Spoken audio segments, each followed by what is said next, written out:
gonna give us nothing. Whatever we gotta do, we gonna take care of it. 8 man, 9 man, 10 man in the box. Let's get it done all day. Let's go. RB's on 3, baby. 1, 2, 3. RB.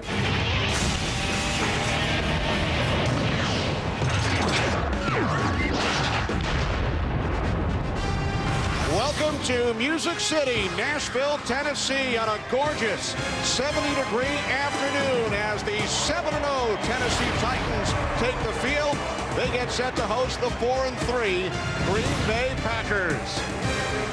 Good afternoon, everybody. Welcome to the NFL on Fox. I'm Kenny Albert, along with Moose and Goose, Darryl Johnston, and Tony Siragusa. The Tennessee Titans are the only remaining undefeated team in the National Football League. They allow only 12.5 points per game. And Darryl, they're coming off a huge win over their division rivals, the Colts, on Monday night. And if they were under the radar, they are no longer after that victory against the Colts. And I'm interested to see how they handle their success. That was an emotional game Monday night. They've been on a short week, and they are playing a non-conference opponent that they're not real familiar with. Jeff Fisher has talked about a one-game-at-a-time mentality. That approach will be put to its toughest test this afternoon. And like the Titans, the Packers are also coming off a victory over the Indianapolis Colts. Green Bay had a bye last week, so they've had 2 weeks to prepare for the 7-0 Titans. To prepare, to get healthy, and to get rested, but maybe more important than that, what happened going into the bye? They beat Seattle. They beat Indianapolis. They got their confidence back. Everybody we talked to talked about playing Packer football. This is a tough, in-your-face defense with a very explosive offense. And Goose, if the Titans are not prepared to play this afternoon, their undefeated season will be in jeopardy. You're absolutely right, Mike. And you ask your question, why? Why are the Titans 7-0? Well, easy. They dominate the line of scrimmage. They've only given up 2 sacks on offense. That offensive line is playing great. Today, when I look at this defense, they remind me of the Baltimore Ravens a lot that I had a chance to play with. Look at and keep an eye on Albert Haynesworth inside. You can't block this man with one guy. Today, they have a huge challenge going against the Packer offensive line that is by far the best they've seen yet. All right, Goose, time now for our Yellow Book Future Faces. Yellow Book and yellowbook.com say yellow to the future. To learn more about this week's Yellow Book Future Faces, go to foxsports.com/yellowbook. It's the Titans and the Packers coming up on Fox. Big on win.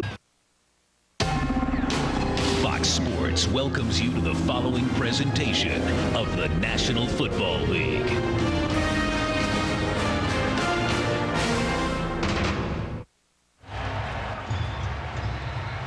A picture-perfect afternoon in Nashville, Tennessee, as we get ready for the Titans and the Packers. Green Bay has won the toss. Best start in franchise history for the Titans. They've won 10 consecutive regular season games. Packers have won 2 in a row over the Seahawks and the Colts. This is going to be a great game this afternoon. 2 really, really good coaches. The Tennessee Titans kind of follow the mentality of Jeff Fisher. Tony talked about it, in the trenches. Great offensive line, run the football, play tough defense. Mike McCarthy, he's not going to get into a chess match. He's going to look to throw a knockout punch early for these Green Bay Packers. Rob Baronis gets things started. Opening kickoff taken out the 2 by Will Blackman. And Blackman out across the 25 to the 27. Stanford Kegler made the tackle on special teams. Aaron Rodgers leads the Packers out on offense. Aaron signed a long-term contract extension earlier this week. And we talked about the Green Bay Packers getting healthy. Most importantly, Aaron Rodgers got hurt about a month ago in that Tampa Bay game with his shoulder. That is back through the football, the best he has since that injury this past Thursday. Check out.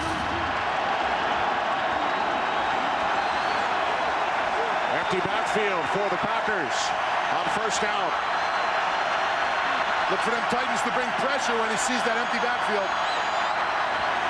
From the 28, here comes the pressure. The pass was batted down as Javon Kearse applied the pressure and knocked down Aaron Rodgers. Goose, you found this one out before the game. Not so much just the empty backfield, but the 4 wide receiver set. They squeeze everything down, turn Javon Kearse loose. I might want to block Javon Kearse and maybe turn somebody else loose in this situation. Don't give him a free line to the quarterback like we saw right there. Jim Schwartz, the defensive coordinator, for the Tennessee Titans would rather go and get pressure than play coverage against this Green Bay offense. Ryan Grant in the backfield, 2 tight ends, 2nd and 10 from the 28. Rodgers to the air for the first time.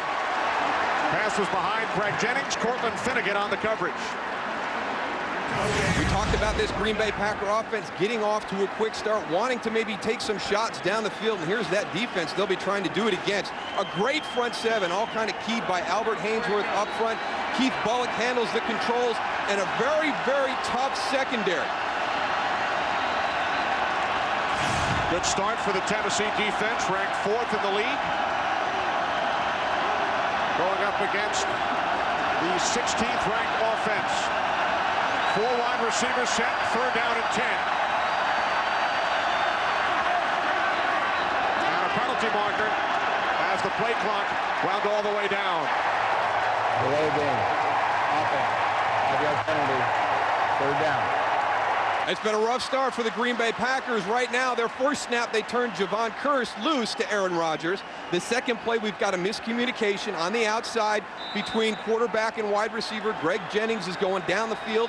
Aaron Rodgers is throwing the short. And there, it looked like Aaron Rodgers completely kind of caught up in this whole scenario, not even really paying attention to the game clock, didn't even realize it had run out.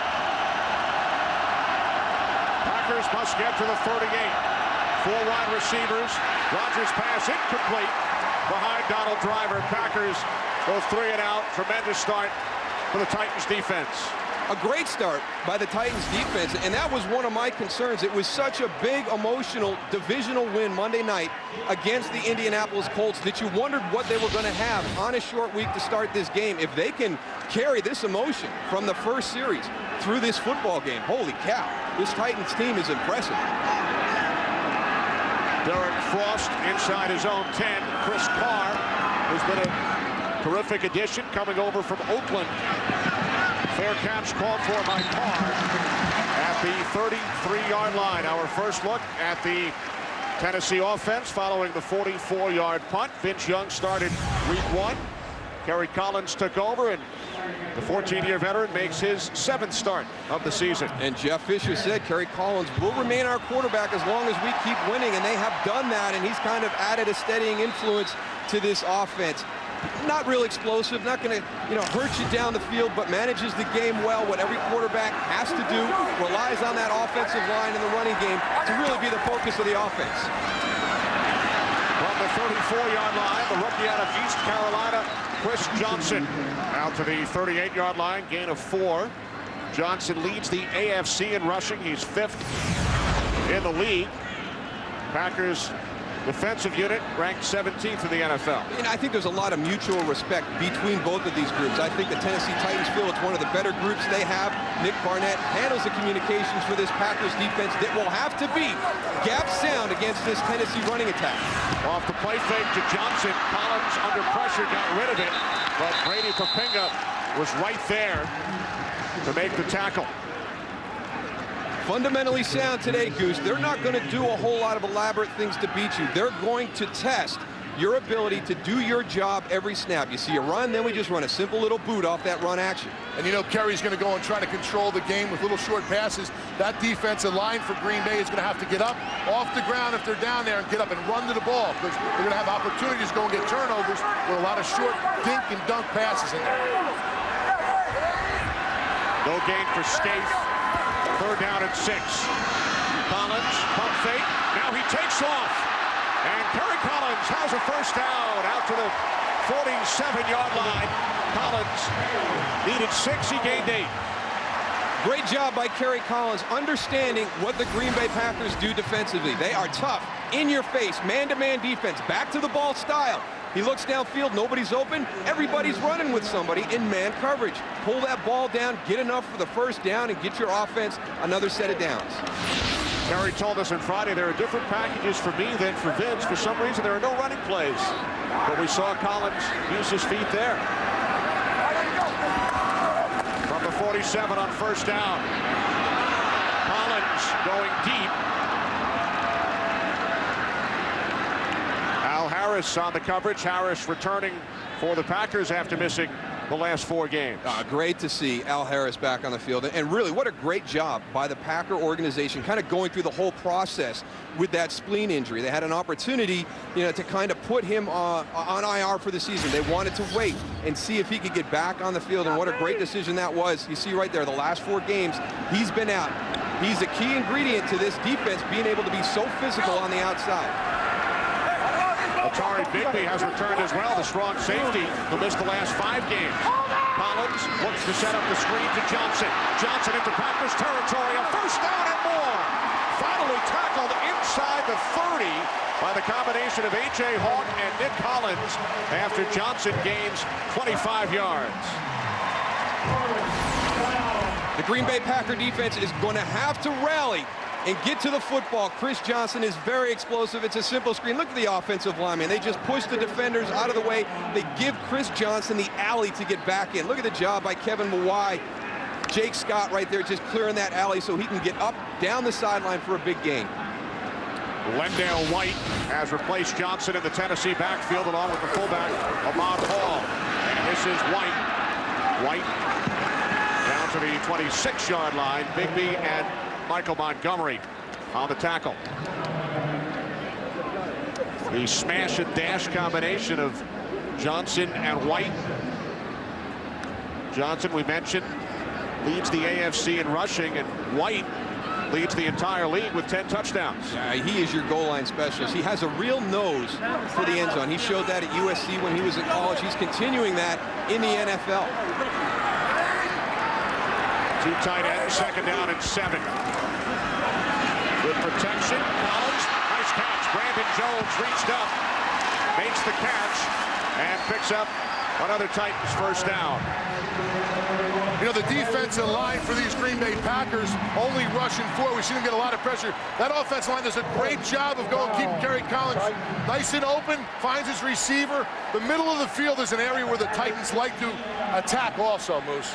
Yeah, they're going to be able to get some crossing routes right there. You saw Brandon Jones kind of pop open to Kerry Collins right in the middle of the field. They'll work the seams against this Packer defense, probably down here in the red zone area.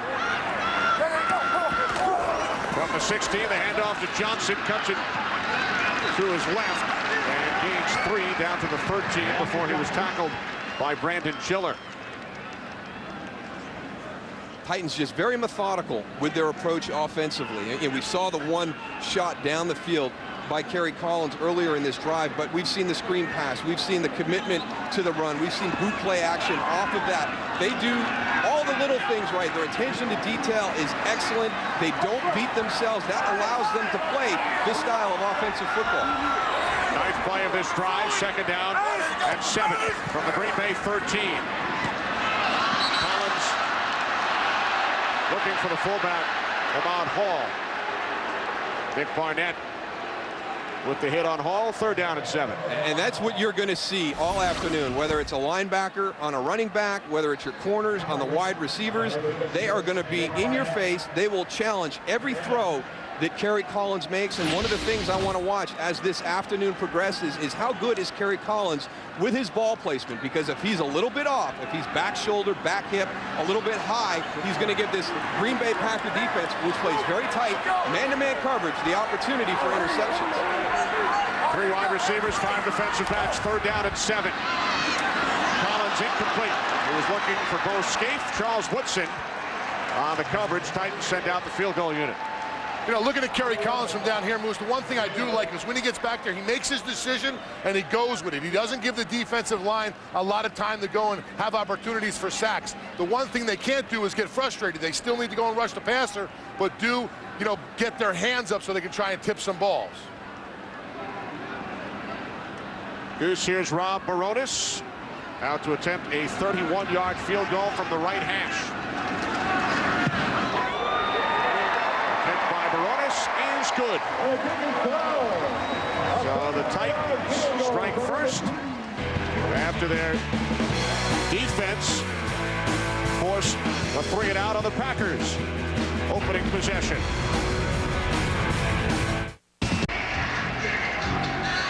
Welcome back. Kenny Albert, Darryl Johnston, Tony Siragusa.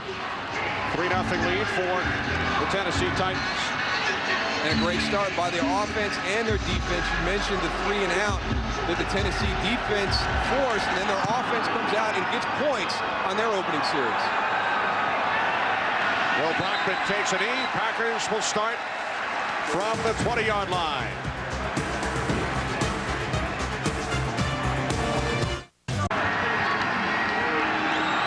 Not much from the Packers offense on their opening drive.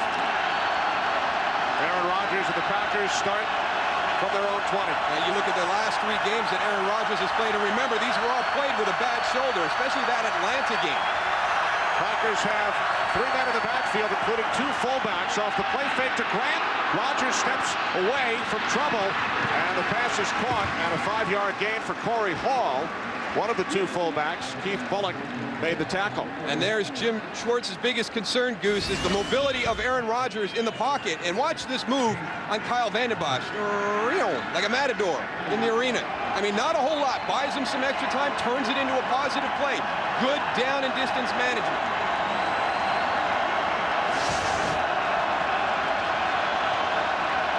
Second down and 5. Donald Lee shifting. Grant. Grant out to the 28-yard line as we check in with Kurt Menefee in Los Angeles. Kurt. And another NFC North, AFC South matchup. Vikings and Texans. Adrian Peterson scores from a yard out, but Gus Frerotte threw an interception that was returned for a touchdown, and they're tied at 7 in the first quarter. Let's send it back to Tennessee and Kenny Albert. All right, Kurt, the Vikings, 1 game behind the Packers and the Bears in the NFC North. 3rd down and 1. And the Packers move the chains. The fullback, John Kuhn, picks up a first. We talked about attention to detail by the Tennessee Titans, but on that last play, some attention to detail by the Green Bay Packers. Watch Torrey Humphrey, number 84, your tight end on the wing. Everybody's packed in by the Titans. Give yourself a better angle. Look at him shift in just a little bit. Gives him a much more workable angle against David Thornton. Clears that hole for John Kuhn to get the first down. Both Green Bay fullbacks productive on this drive. You got to have them out there. If you can have 2, why not, Goose?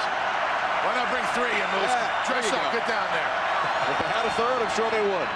From the 31, Rodgers rolling right, hits the tight end Lee. And Lee, with a good second effort, out to the 35-yard line, a gain of 4. That was a real nice second effort, and it doesn't look like much, but anything positive, and we saw it on the first play of this series with Corey Hall. You know, just a short game, but the biggest thing that the Packers talked about being able to do against this Titans defense was stay ahead of the chains.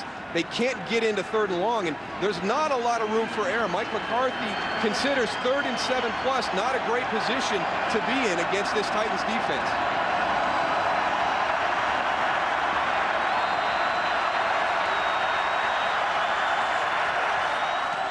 Rodgers on 2nd and 6, handing it off to Grant. Grant turns the corner and picks up a first down. Ryan Grant turning on the Jets. Grant out to the 47, a gain of 13. You know, when you look at this run right here, look at these defensive ends, how wide they are outside. They're way out here coming back inside. They go, they do a nice job with the trap inside, and then they bounce it outside. That's not where the Titans want the running backs to go. They want them to stay inside where those big guys inside can go and maul them. If you see them going and get a lot of plays to the outside, they're going to have to make some changes on that defense. Brandon Jackson in the backfield. 1st and 10 from the 47-yard line. And this is Jackson out across midfield, the second-year back out of Nebraska, into Titans territory, a gain of 4. And Brandon Jackson, I like the way he's approached everything. He was the guy. A lot was put on his plate last year. He was the first draft pick, a 2nd rounder out of Nebraska. A lot of injuries forced him into some big heavy duty early in the season, a little bit overwhelming. The Packers go out and get Ryan Grant. They add him. He has that breakout year. But I tell you, you watch Brandon Jackson on film, and he got better and better every week last year, and he's playing well again this year. Great positive approach. Jackson remains in the game. Rodgers can't find anyone downfield, and down he goes.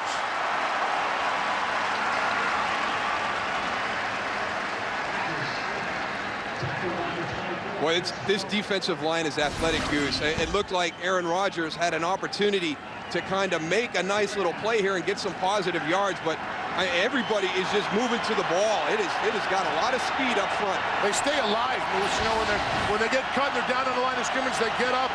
I'll tell you what, Chris Hope did a nice job of staying alive, getting separation from his blocker and coming back and making that play, or it could have been a huge gain for Green Bay.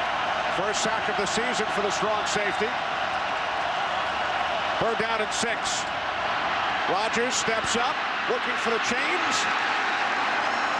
Looks to be just short, as Jason Jones, the rookie out of Eastern Michigan, made the tackle from behind.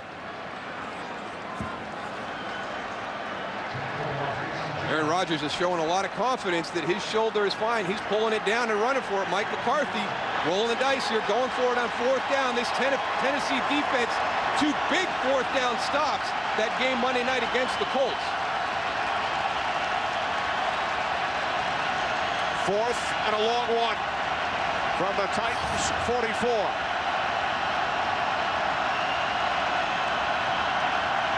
Rodgers calls timeout.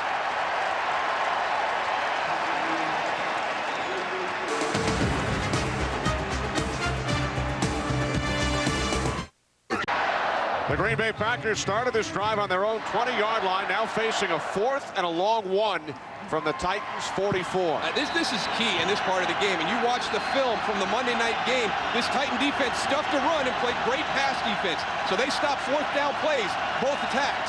I like punt it, Moose, and back him up. I don't like this play at all. 2 tight ends. 4th down and 1. Now Grant split left. They're just going to... Rodgers looking for the rookie tight end out of Texas, Jermichael Finley. Chris Hope, who sacked Rodgers moments ago, got a piece of it. Terrific field position for the Titans.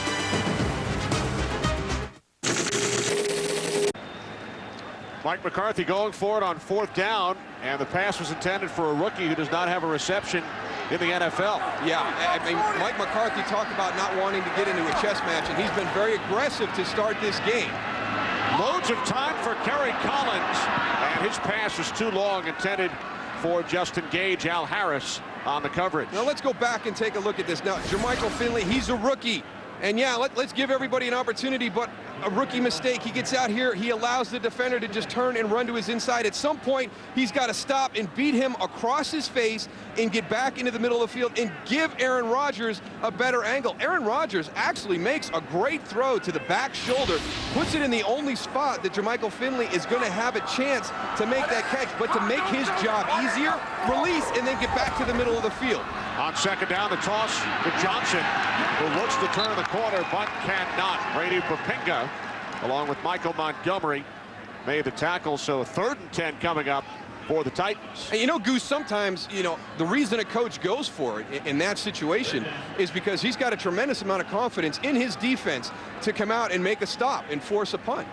Yeah, but you know what, Moose? The reason why I didn't like it is you had 9 guys on the line of scrimmage. You only had 7 guys who could block. You knew that Aaron was going to have somebody in his face right away, so he was going to have to get the ball out quick. If it was going to be a pass, if it was going to be a run, they had all the gaps covered, so it wasn't good odds. I thought that after they called that timeout, they should have went and punted the ball back. Collins was hit as he throws, and the pass is nearly intercepted. Nick Barnett with the pressure up the middle on Collins, and now a late flag. Penalty marker back at the 38-yard line. After the play was over, personal foul, number 51 defense. 15-yard penalty, 1st down. 51, Brady Papinga. Just a huge mistake by Brady Papinga. We'll see what happens.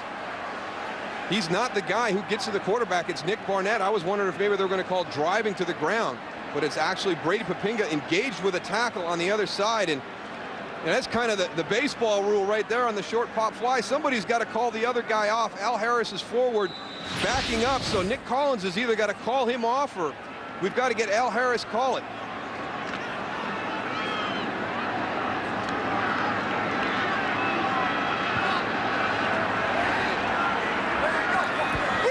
From the Packers 40.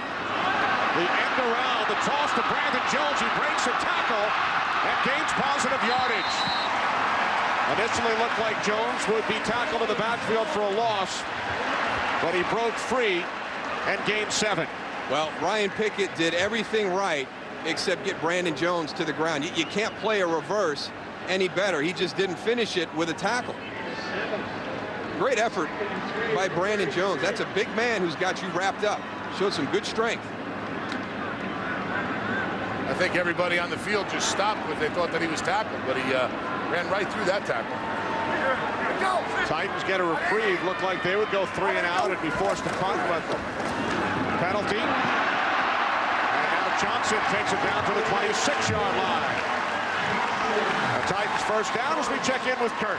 Well, for those that think the Ravens have been winning in spite of rookie Joe Flacco, check this play out. Flacco strong arms it. Mark Clayton lays out and gets it. 47 yards on the score, and the Ravens are in control by 4 because Cleveland just scored. It's 10-6 pending the extra point in the first quarter. Ravens on top of the Browns. Kenny Moose and Goose. Thanks, Kurt. Ravens looking to win their 3rd in a row.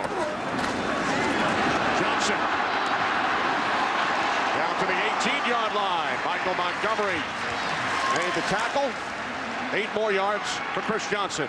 Al Harris is very physical, but he's got to be smart on the outside. Know that Chris Johnson is in the backfield. Just engage. What a good sell job right there. Releases to the inside like he's going to go in a route. Al Harris is following him to the inside, and then he just kind of engages him and lets Chris Johnson get the corner. Titans in the red zone. 2nd down and 2. LaVale White, the lone back. This is White.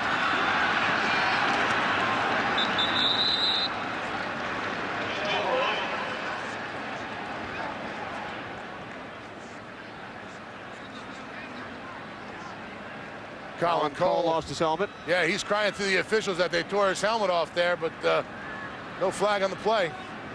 Trying to sell him out of hands to the face. Hey, sometimes the best thing you can do is get away with it. One of them offensive guys got away with it on that time, but I'm sure there'll be a rebuttal at some point.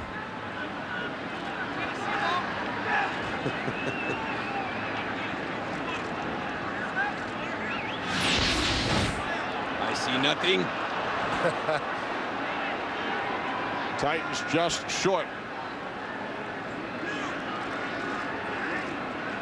Justin Harrell is also on the field. Packers first-round pick a year ago, who was activated yesterday from the physically unable to perform list. Packers released their all-time leading sack leader, Kabir Bajia-Biamila. I think that puts a little bit more pressure on Justin. You know, the guys talked about it. Hey, we lost a very good football player, a guy who's been a part of this organization for 9 years. You know, has been a great contributor. So I think that just adds more pressure to Justin Harrell, you know, the former #1 draft pick.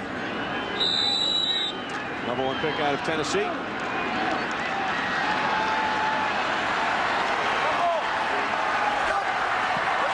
Down and 1 for Kerry Collins and the Titans.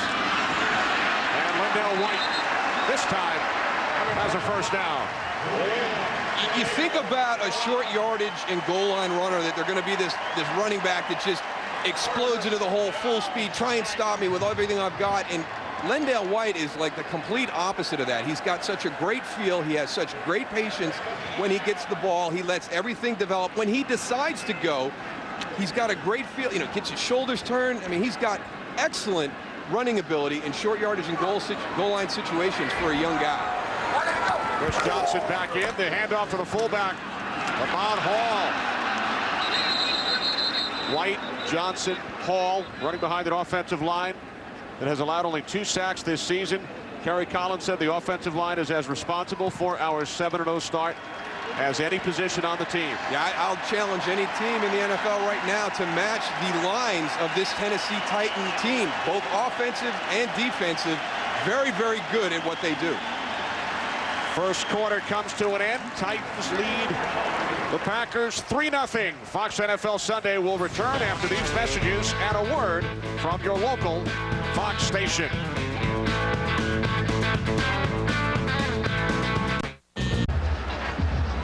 Tennessee Titans looking to keep their perfect season alive. Record of 7-0. lead the Green Bay Packers 3-0. 2nd and 7 for the Packers 12. And Johnson is into the backfield by Johnny Jolly.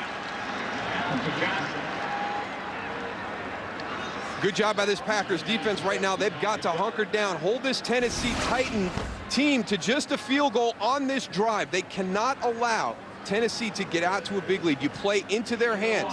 That is the way this team functions. That's why it was so important for the Green Bay Packers to get off to a good start. Try and put Tennessee in an uncomfortable position. If it goes to 10-0 Tennessee, they're right where they want to be. Collins on 3rd and 9, complete to the tight end Scaife, but he's driven out of bounds, shy of a first down by 2 yards. So the Titans will send out the field goal unit. Nice play right there, forcing this field goal, because right now the Packer defense not taking advantage of opportunities. They're allowing Tennessee to convert on some critical 3rd downs. We're going to go back and show you that penalty on Brady Papinga that kept this drive alive and allows this field goal attempt by Rob Baronis. Baronis hit from 31 earlier. This a 25-yard attempt. Craig Hendrick puts it down from the right hash. Baronis is 2 for 2. So the Titans with field goals on both of their drives lead 6-0. Packer defense forcing field goals but not getting off the field. Kerry Collins on that first drive extends the drive with a little run on 3rd down, but here's the real tough one. Brady Papinga. The Packers almost have an interception. Drop it. That was 3rd and 11. They should be walking off the field. Some of them are, but they're coming right back out because Brady lost his cool, cost him 15 yards. The Titans go down and get 3 more points on that drive. So football's an emotional game. It's a physical game, but you got to be smart. When you got a chance to get off the field as a defense, you've got to get off the field. Kicked off by Baronis. Taken at the goal line by Will Blackman. Blackman across the 25. Spins across the 30 to the 32. Craig Stevens finally brought him down. Aaron Rodgers and the Green Bay Packers offense coming up when we return to Nashville. LP Field sold out for the 100th consecutive game. Hometown Titans lead the Packers 6-0. Good starting field position for Green Bay. The toss to Ryan Grant. And Grant fights his way back to the line of scrimmage. Keith Bullock made the tackle. Again, there's that athleticism of this Titans defensive front. Looks like Ryan Grant's got to the perimeter, has a chance for some positive yards, but boy, these Titans get to the ball quick.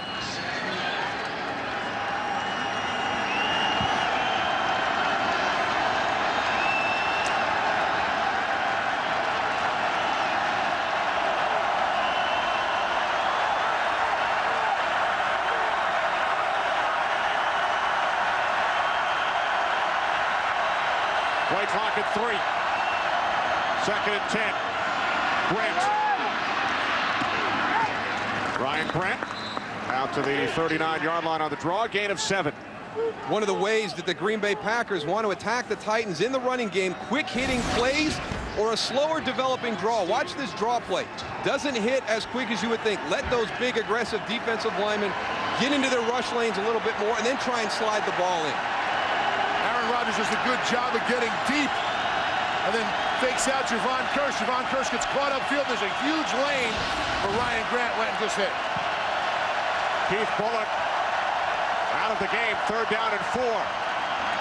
Rodgers rolling left. Rodgers throws and the catch is made by Greg Jennings. Jennings inside the 35, the 20, and he's finally wrestled down by Finnegan.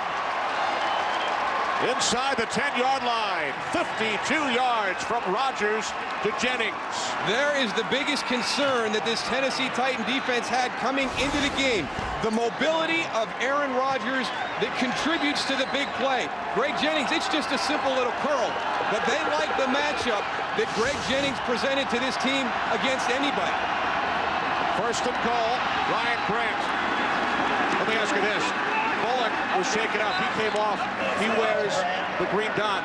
Defensive communication. Stephen Tulloch came out late. He's the backup. Do you think something may have happened communications-wise prior to that play? Well, every team that we've talked to has kind of worked with this communication device for the defense. A lot of the coaches, almost everybody we talk to, still makes signals the old-fashioned way from the side, just in case you've got a situation where your key guy, Keith Bullock, has to go into the locker room with an injury. But the Titans looked like they were scrambling. First, Ryan Fowler replaced Bullock, and he came off, and Bullock went out. Second and goal. Brandon Jackson, the lone back. Rodgers, corner of the end zone, off the hands of Jermichael Finley. Well, obviously, the Packers offense has seen something on film where they really like the matchup with Jermichael Finley in this game. That's the second key play that they've gone to the rookie tight end. Well, he's got the size to go up and get the ball. He's just got to come down with it. It's all those little subtleties you learn the longer you're in the league. Empty backfield, third and goal.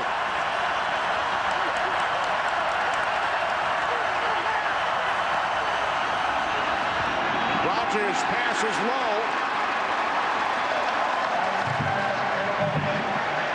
So now the Packers forced to send out the field goal unit. And that's what this Titan defense does. They lead the league in scoring defense. But on this one, if Aaron Rodgers has got a little bit more time, Ruvel Martin is going to come open in the second window on the slant. He's trying to get it to him right there. If he's able to hold it for just another tick, Ruvel Martin is going to pop open into that second window. 23-yard attempt. Mason Crosby from the left hash. The Packers are on the scoreboard. The big play, 52 yards from Rodgers to Jennings. The Titans lead, cut to 3.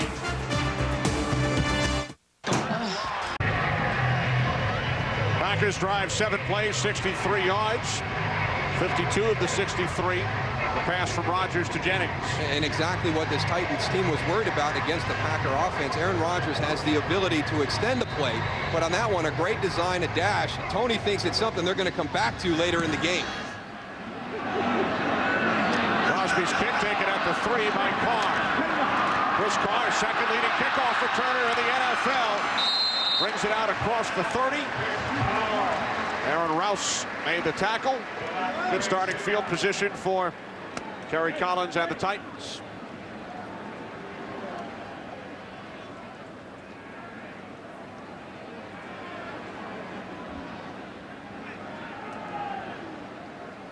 Titans with field goals on their first 2 drives. Leading the Packers 6-3.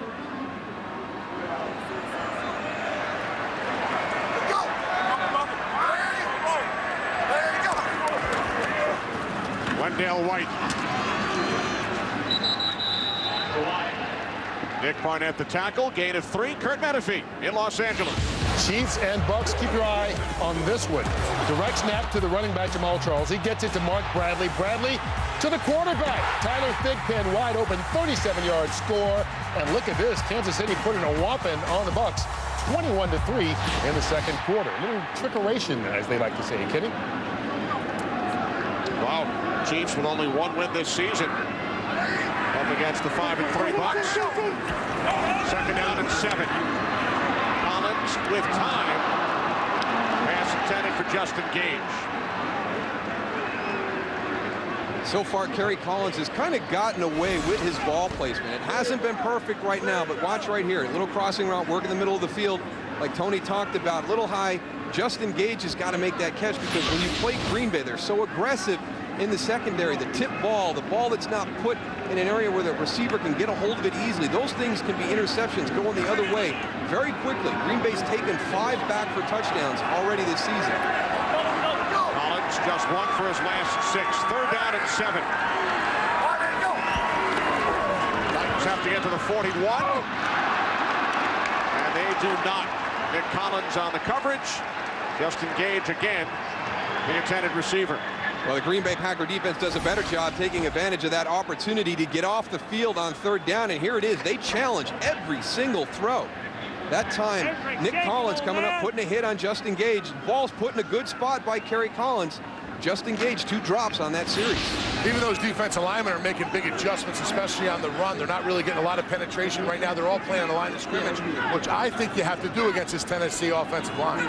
Titans go 3 and out for the first time. The former Packer, Craig Hentrick, punting for the first time. Angled towards the sideline. Out of bounds. So the Packers will start from their own 30. Okay, so you're driving up to the lake for the weekend when suddenly a big boat pulls up. There's the green dot on Stephen Tulloch's helmet. Each team able to designate a backup in case the primary player's equipment malfunctions or he sustains an injury. And Keith Bullock with a rib injury. His return is questionable. So now Stephen Tulloch controlling the communication from the sideline out there for the Titan defense. I wonder how many of those stickers they got there on the sideline. From the 29, Ryan Grant. Grant takes it out to the 35, a gain of 6.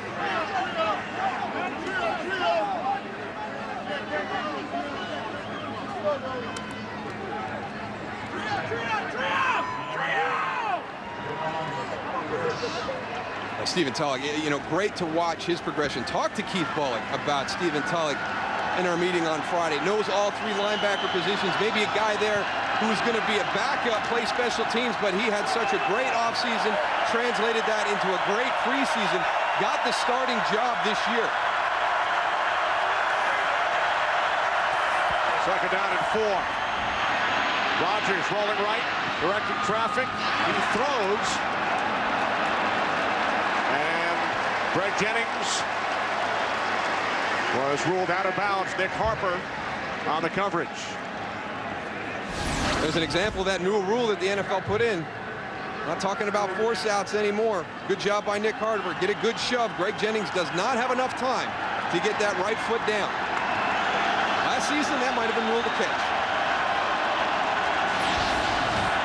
We've already seen 2 of the new rules come into play in this game. The green dot on the helmet. And no more force outs.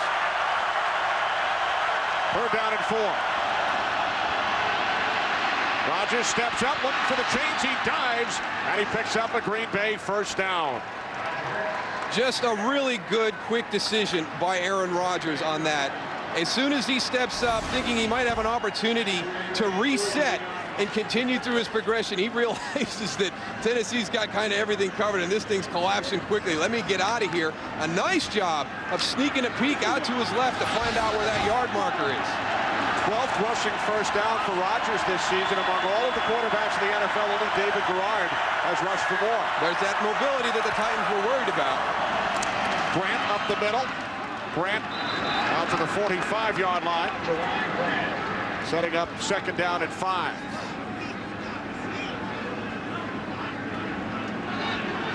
A lot of people around the country that watch football talked about that Giants-Pittsburgh game that was on last week and is one of the more physical games that people had seen all season long. I think that after this game, this one's going to be right up there on this list. This first half has been very physical, very emotional out on that field.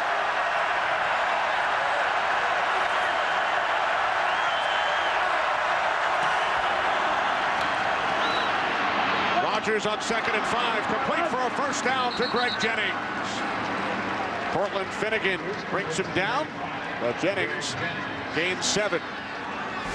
Cortland Finnegan, one of the up-and-coming cornerbacks in the NFL. He's got a tough job today. He's working against Greg Jennings. You can see right there, it's a nice job in coverage, and then this time, Cortland is able to get him to the ground. Greg Jennings, one of those wide receivers. You can play good coverage, but if you're not sure with your tackles, he can make you look bad with a big run after the catch.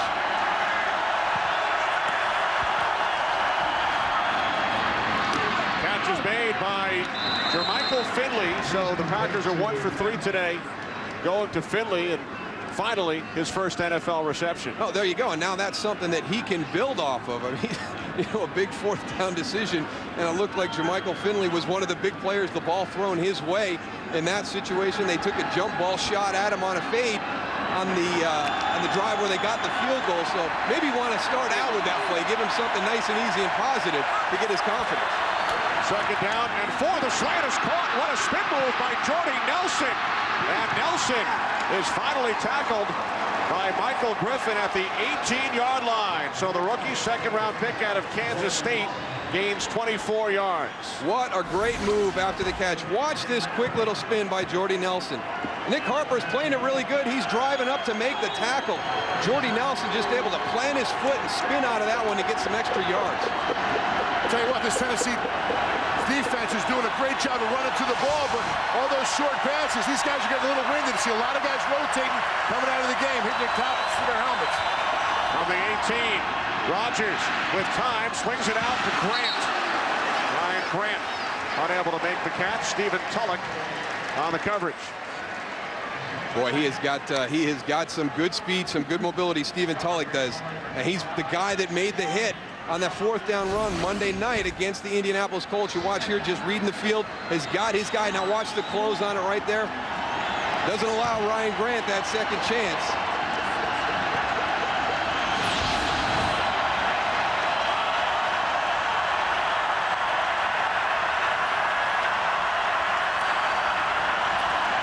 Second and 10, Grant.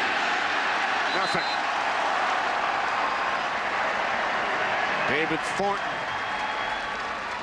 Here's another Grant, loss of 1. Here's another adjustment by the Packers in their run game to try and be more effective. Donald Lee motions into the backfield. Here he is. He's going to sift through. His job is to get David Thornton. He just doesn't get across his face, doesn't get a good enough piece. His responsibility is backside backer, so they can get the fullback and the offensive line out on the front side and middle backer. But he's got to do a better job. They put him in a position to help facilitate his block, and he still didn't get there. 3 wide receivers set. Donald Driver without a catch today is in the slot. Rodgers faked the handoff to Jackson. There's a penalty marker as Rodgers is pulled down from behind. Another flag. Maybe a horse collar on Curse. And Two flags. It could be a hold on Javon. I think Mark Tosher might have been holding in the beginning. There were fouls on both teams. Illegal formation, number 65 offense, was not on the line of scrimmage. That penalty is declined by rule. Personal foul, horse collar tackle, number 90 of the defense. Half the distance to the goal, automatic first down. Javon Curse still down on the field. Now you've got a penalty that extends the drive, but the biggest concern has to be that Javon is still on the field. Good hustle getting there, but you can see he's up around. He's got the jersey in his hand, inside the shoulder pad, pulls down. It's all about player safety, and when you're talking about the quarterback, it's even more imperative. So the referees are going to call that one a little bit closer than most. If you think all batteries of Javon Curse and Keith Bullock. Well, good to see Keith Bullock back out on the sideline. He had gone into the locker room. And we'll still see. He doesn't have his helmet in his hand, so we'll see if he can make it back onto the field. First and goal from the 9 following the horse collar penalty called on Curse as Ryan Grant works his way inside the Titans' 5-yard line. Nice job by Ryan Grant, just kind of getting in behind everybody, keeping those legs churning, not getting too far forward so you fall on your own. But what looked to be a short gain turns out to be a decent game. Watch him right here. Get in there, get down, just keep pushing that pile, keep those legs churning.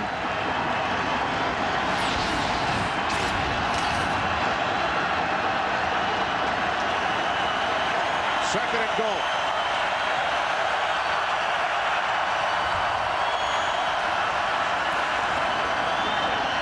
Rodgers, incomplete.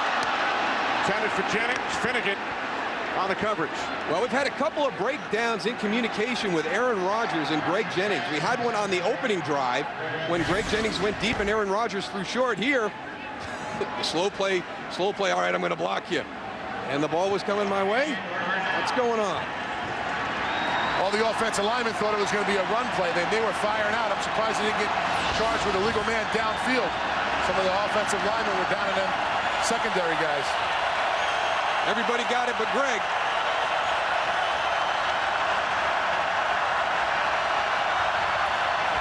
Rodgers on third and goal to the end zone. Touchdown, Donald Driver.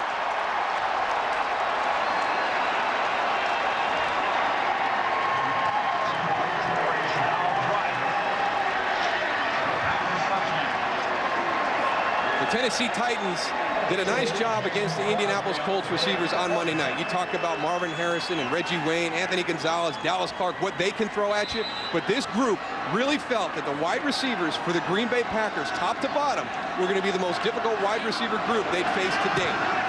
Driver's third touchdown of the season, and with that catch, he ties Sterling Sharp's franchise record, a reception in 103 consecutive games. If you watch the defense, they're running a stunt. These two guys and these two guys. That leaves the middle of the field wide open for Aaron Rodgers to find Donald Driver. There's the lane right there. A lot of times you don't want to run stunts down on the line, going in towards the end zone because it opens up those passing lanes like we saw right there.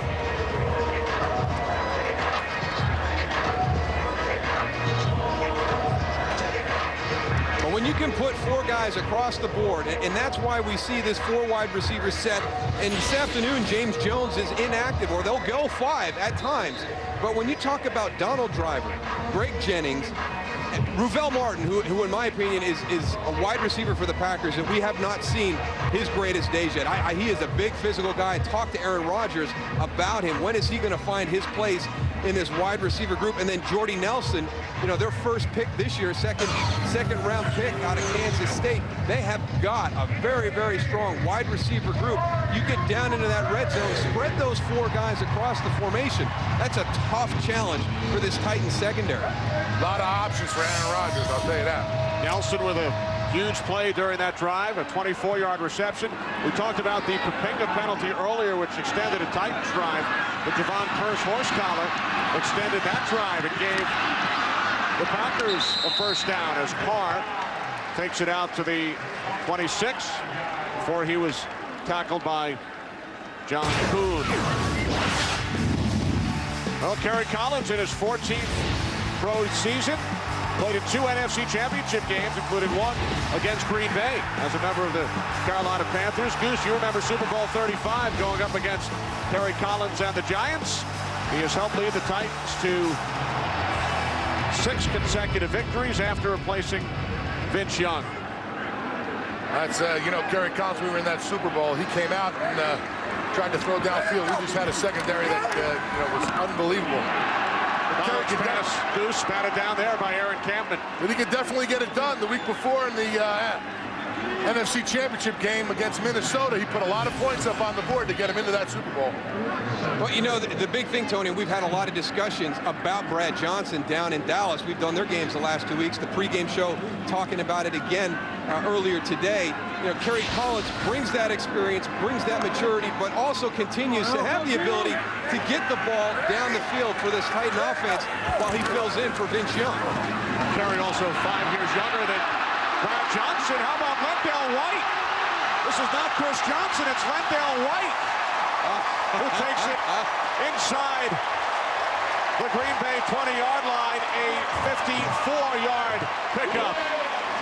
That zone blocking up front, if you get a defensive lineman who doesn't go and follow with everybody else, you're going to have a hole, and that's exactly what could happen right there. You know, Atari Bigby is very athletic. He's number 20 in the Packers secondary. I want you to watch Lendale White run away from him right here.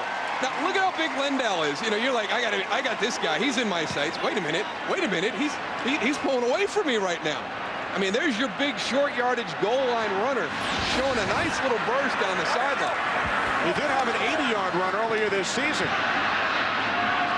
Collins' pass is caught. Nice catch. And taken all the way down to the 3 by Johnson. Pass was a bit behind Chris, but he was able to make an adjustment and make the catch. A great concentration by Chris Johnson. The ball a little bit behind him, but also does a good job avoiding the umpire right in the middle of all that nonsense. He gets out, gets the release. Here comes the ball, back shoulder, skirts around the umpire. Now when he gets the ball in his hands with that breakaway speed. Whew. We talked about that earlier. What Kerry Collins needs to do is a short passes. When you get a guy like that in the open field, they're going to go and make big plays like we just saw. And on first and goal from the 3, Johnson takes it in for his 5th rushing touchdown of the season.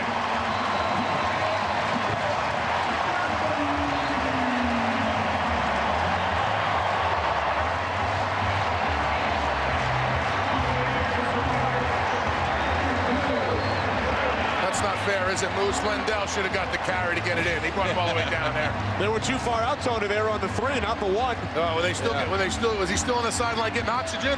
Yeah, unfortunately, we got Eugene Amano down right now, Goose, the left guard for the Titans. One of the key guys in that offensive line, but we'll break for a commercial, come back, try and we can get some information about Eugene Amano. We had 2 very bad colds. Chris Johnson, the first-round draft pick out of East Carolina, led the NCAA in all-purpose yards last season.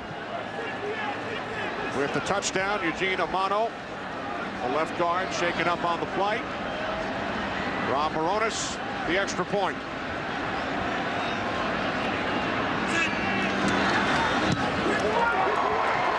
Packers lead lasted only 65 seconds. A great response by this Tennessee Titan offense after the Packers took the lead. First big play, Lendell White, their short yardage goal line specialist, breaks off a 50-plus yarder, gets him down there.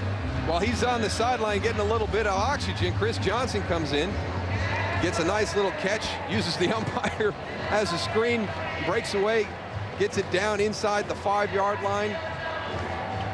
And then the good news, Chris Johnson gets it in for the touchdown. The bad news, that pile kind of rolled up on Eugene Amano a little bit. They're checking his knee on the sideline right now. When we looked at it, it looks as though he was turned in a way where it didn't come down on the outside, where you talk about that medial collateral ligament.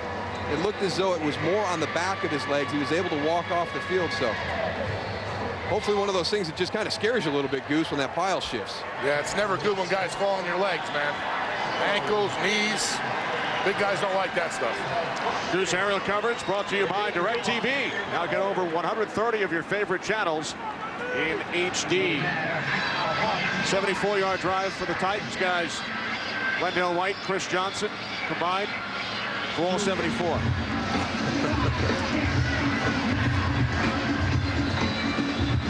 Amano attempting to walk it off.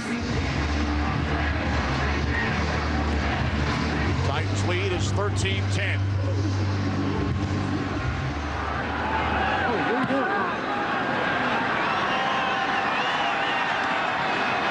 From the goal line, it's Jordy Nelson.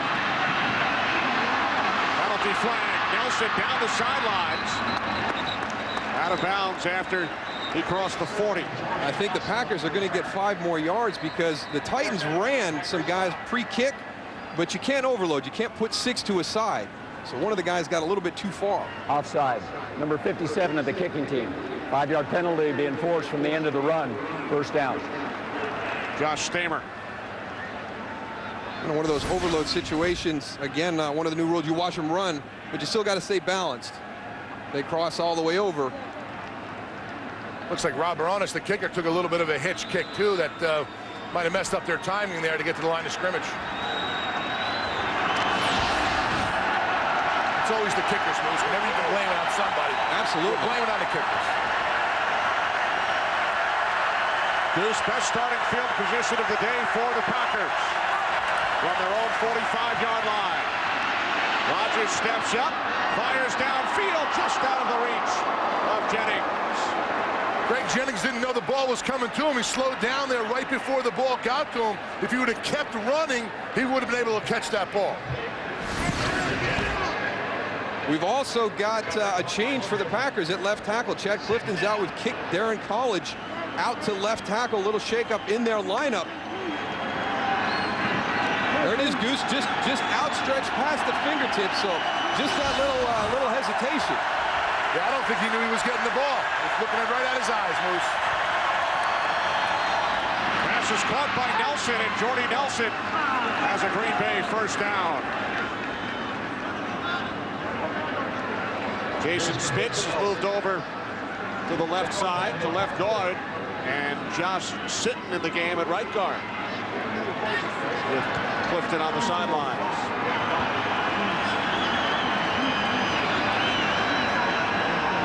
Keith Bullock back in the lineup. Good to see him back out there. Went in, got the ribs checked out, return questionable. So good to have him back on the field. And his green dot.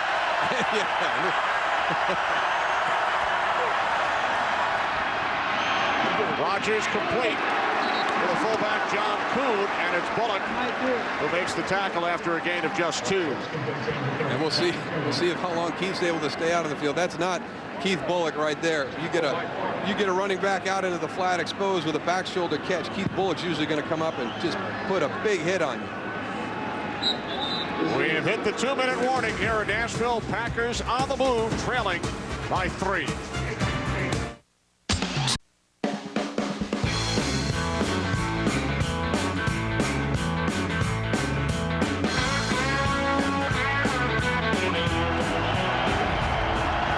Entertaining first half here in Nashville. Titans lead by 3. Rodgers on 2nd and 8, dumps it off to Jackson. Penalty marker as Brandon Jackson is tackled at the 39-yard line.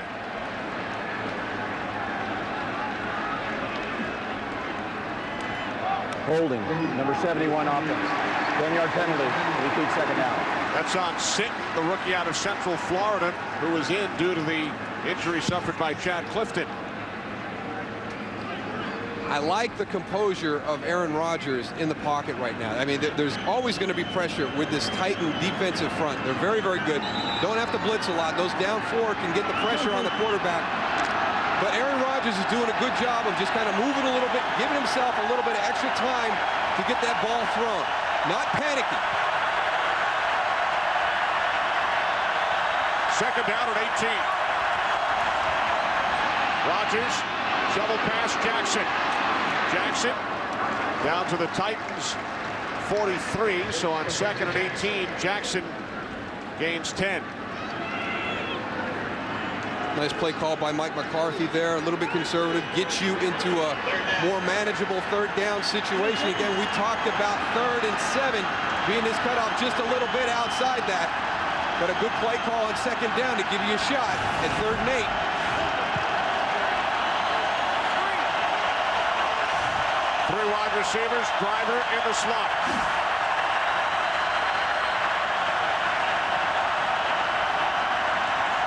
Packers must get to the 35 for a first down. And they do not, as Donald Lee is wrapped up 4 yards shy of the marker by Stephen Tulloch. Well, you wonder, even with that play call, if Mike McCarthy was playing this as 4 downs the entire time. I mean, because a very strange throw by Aaron Rodgers in that situation. I mean, not even really close to giving an opportunity for a catch and run on the first. Even the defensive backs were shocked that he threw that underneath pass like that. Packers could not convert earlier on 4th and 1. Half-minute remaining. 2nd quarter. Rodgers on 4th down. Intended for Jennings. It's intercepted by Finnegan. Now it's ruled an incomplete pass, but it doesn't matter because the Titans will take over on downs. Cortland Finnegan plays it as well as you can. You know, he doesn't let Greg Jennings get in there. I mean, Aaron Rodgers puts it really the only place you possibly could. He's going to force Greg Jennings to go down and make a great catch, but Cortland Finnegan isn't even going to let that happen. Boy, you can't play that slant any better than he did on that play. Cortland Finnegan's getting Jennings' timing down right now. I'll tell you what, Moose, I wouldn't be surprised if he goes and picks one in the 2nd half. He has him down to the T right now. Well, you know, they all talked about these corners being physical guys that kind of jump routes, so you wonder, are they setting him up for a slant and go at some point in the 2nd half? 3 seconds added to the game clock. Titans have all 3 of their timeouts. As Collins sets up the screen, hits Johnson. Tackled by A.J. Hawk. Kept him in bounds. And now the Titans will use their first timeout as Johnson gains 7 out to the 46. 10 seconds remaining, 2nd quarter. Our Fox NFL Sunday doubleheader continues following the Packers and the Titans as the defending Super Bowl champion New York Giants host the Dallas Cowboys. Coming up, game 2 of our Fox doubleheader. Giants and the Cowboys, and the Visa halftime report is coming up. Kurt, Terry, Howie, Michael, and Jimmy with scores and highlights, and the Fox Sports Ticker will bring you all the latest stats. That's coming up on the Visa halftime report. Well, the Giants get their first shot at the Cowboys. Like that rivalry needed any more fuel to the fire. The Giants not too happy that the Cowboys selected for Hard Knocks on HBO this year as the defending champions. So they were vocal about it then. They get their first crack. Second down and 3. Near side, what a catch. Brandon Jones makes an acrobatic catch at the Packers 49, 6 seconds remaining. Boy, he made that look easy. I look like Velcro on those hands. Wow. So how do you think Tom Coughlin would have reacted to cameras everywhere during training camp? Well, yeah, I'm sure even if they would have come to the Giants to do that, there was no way that that was going to happen. But, I mean, that is a great rivalry to begin with, and it's just more has been added to it as this season progressed. Dallas limps into Giant Stadium. That's going to be a great one. Looking forward to that game later today. Collins to the sidelines. Well, Hawkins, the rookie out of Cal. That's still a hefty field goal for Rob Baronis. Line of scrimmage is the 45. Baronis started out onto the field. It would be about a 63-yard attempt.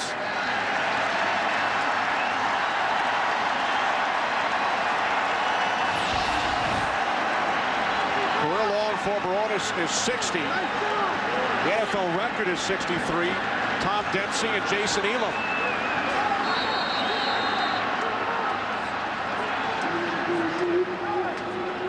Titans use their second timeout.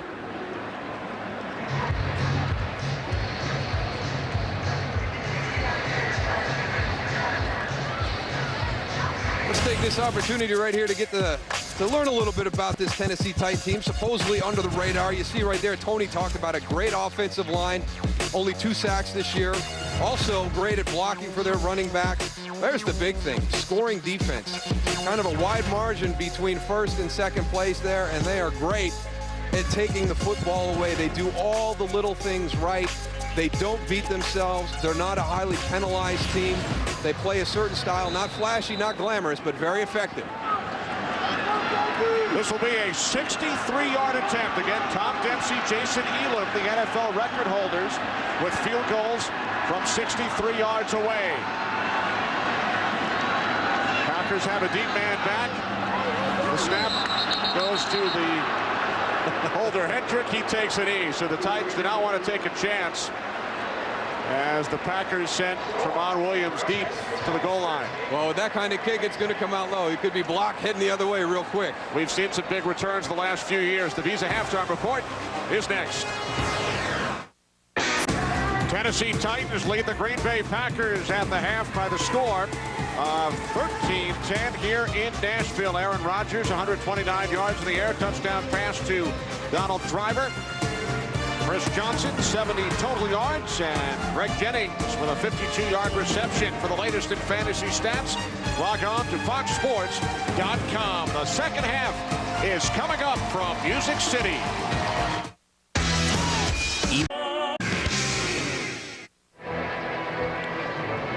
Jeff Fisher's Tennessee Titans with a 3-point lead over the Green Bay Packers. First half numbers pretty even. Packers have a 5-minute edge in time of possession as we welcome you to the broadcast booth. Kenny Albert along with Daryl Johnston, Tony Siragusa downstairs.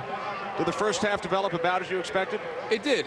You know, the one thing that was good, you saw it on the halftime stats, the 50-plus yard plays. Green Bay with one, well, they actually a little bit behind schedule, but Tennessee matched it with one of their own. The big question I had coming into this game, how do they respond really emotionally after that big divisional win against Indianapolis Monday night? They came out, they actually took the field, kind of took control of the game. Green Bay got back into it, but they had a great response on that touchdown drive when they did get their 50-plus yard play with Lendell White on a big run, and then Chris Johnson finishing it up with a touchdown.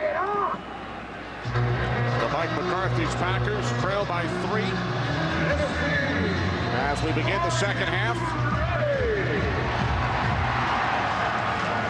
This is Crosby's kickoff. Taken on the run at the 8 by Carr. Looks to cut to his right and is brought down at the 25-yard line. The big thing, it's still going to be down in the trenches, and everybody talked about that Giants-Pittsburgh game last week on Fox as one of the more physical games of the season up to this point. I think that one could be the same. And Goose, it's all going to be that offensive and defensive line tangling up down there in the trenches. Absolutely, Moose. Right now, Tennessee's exactly where they want to be. They're in a close game. It's a brawl down on the line of scrimmage. I think the offensive line for the Tennessee Titans is doing exactly what they need to do. They're wearing down the defensive line for the Green Bay Packers. Kerry Collins throwing short passes. That defensive line is running. They're tiring out. I see him doing a lot of exchanges on the sideline. We'll see what happens in the second half. Chris Johnson wrapped up by A.J. Hawk after gaining 4. Out to the 29-yard line. Johnson with 70 total yards in the first half, 21 on the ground. 3 receptions, 49 yards. Lendell White, as Darryl mentioned, had the big 54-yard run.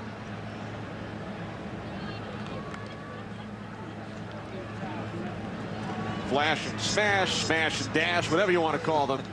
They've done a very effective job for the Titans this season. Off the play fake. Collins steps up. Down he goes. But there is a flag. Collins taken down back at the 27-yard line, a loss of 2.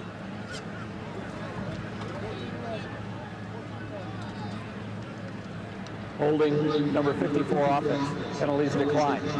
3rd down. Well, you don't see them very often. That's the 3rd sack of the year off this offensive line. And the first Goose in the last 6 games. The Green Bay brought a little bit of pressure on that one, Goose. You had A.J. Hawk and Nick Barnett coming, and both of these defenses really rely on the front 4 to generate their pressure. But in that situation, the Green Bay Packers send in 2 linebackers to help out. Ryan Pickett with only the 3rd sack of the season against the Titans offensive line. 3rd down at 9. Collins gets rid of it, and the catch is made at the 41-yard line for a first down by Justin McCarrons. A 15-yard pass play, and for McCarrons, his first catch today. This is a great job by Kerry Collins. Watch Justin McCarrons the whole time. There goes Charles Woodson. There goes Nick Collins. Nobody picks him up. They turn him free right to the secondary. Kerry Collins is able to find him. I don't know if Atari Bigby was supposed to get up there and be there sooner, but you saw the 2 defensive backs go through on the blitz. Justin McCarrons kind of geared it down into the middle of the field again, Goose, that area they wanted to try to exploit. Only the 3rd reception for a Titans wideout today. Off the play fake. Collins in trouble. Down he goes. Michael Montgomery's only 2 sacks all season, and now 2 on the last 3 plays. Well, both of them against the guy that is going up against Eugene Amano. You wonder, remember now, he went down in that first half and was out for a couple of plays. He's going to be your guard right here. Just gets beat real quick by Michael Montgomery. Then his running back doesn't help him out a whole lot. He goes to release through and actually bumps him. So maybe more of that, but I was kind of worried at first that maybe that knee's bothering him a little bit more, but actually I think Chris Johnson might have been responsible for that sack because he picked his offensive lineman. First sack of the season for Montgomery. Loss of 7, 2nd down and 17. Titans keep it on the ground with Johnson. Johnson brought down at the 36-yard line by Colin Cole. It seems like the Packers have taken the field here in the second half, Goose, with a little bit more emotion than the Tennessee Titans.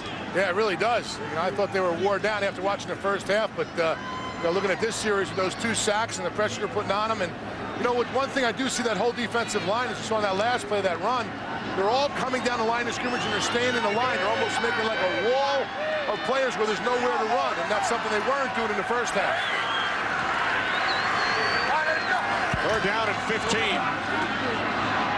Collins looking for McCarrons. So a terrific job by the Packers defense. They sacked Collins twice on the opening possession of the second half. And you talk about the MO of this Titans offense, and you know, we showed the graphic about getting to know the Titans. You know, they only give up 2 sacks, you know, the entire season up until this point, and Green Bay comes out and gets 2 in this first series here to start the second half. You're like, wait, what's going on? And that offense needs to get over to the sideline. Let's take a look at the pictures and figure out what Green Bay's doing. Are they doing something different to start the second half? Hedrick punting from his own 25. Taken on the run by Blackman.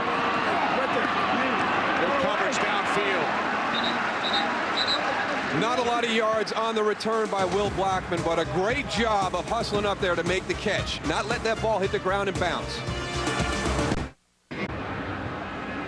Here in Nashville this afternoon, aerial coverage brought to you by DirecTV. If you call yourself a sports fan, you've got to get DirecTV.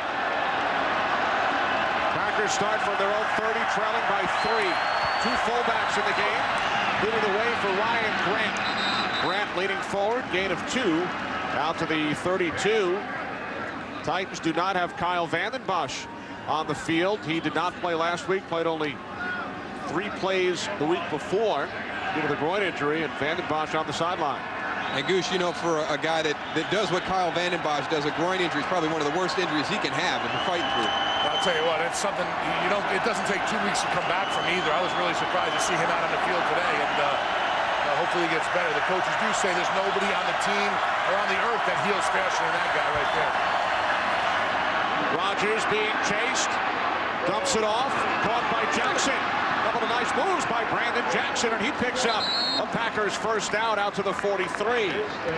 Keith Bullock is just gutting it out there right now. He was the second guy to come in and get a hit on Brandon Jackson and kind of stayed down. So you wonder how long he's going to be able to make it here in the second half.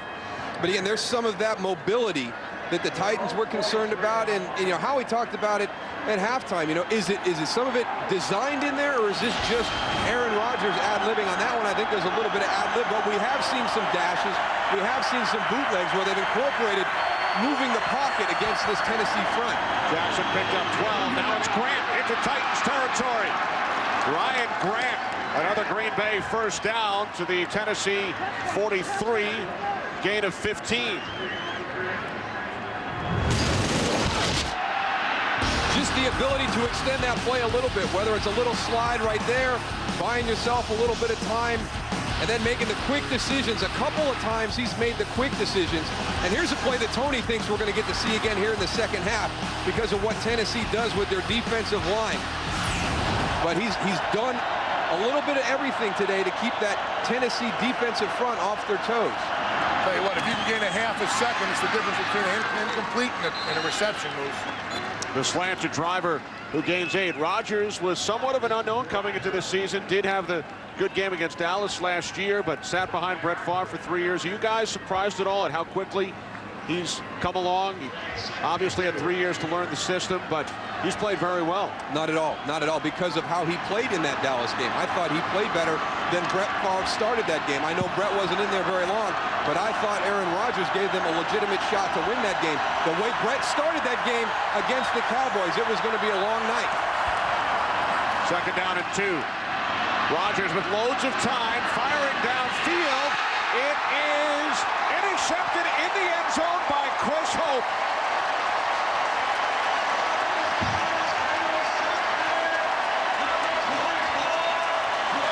I think Aaron Rodgers thought that he had man-to-man coverage on the outside. Don't think he saw that safety right there. Hope had 2 picks against the Colts on Monday night. His 3rd of the season today. Only the 5th interception thrown by Aaron Rodgers all season. 1st in his last 89 pass attempts. Well, Mike McCarthy will call an aggressive game, but it's up to Aaron Rodgers to know when it is time to take a shot. It may be time to check it down on that one. No reason to throw that deep ball. And off to Chris Johnson on first down, and he's bottled up. Into the backfield. With Chris Hope in on that inside there, Moose, the only way, if he was going to throw it, the only place he should have thrown it to was to the outside, away from the safety, and let him go and fight for it. Well, you had the right play call, Tony, against the defense you're looking for. You got 2 guys on verticals, and you've got Chris Hope playing center field. There was no pump to move him to one side or the other. And like you said, he got it into the middle of the field instead of the outside where Greg Jennings could have made a play on it. Collins looking to set up the screen on 2nd and 10.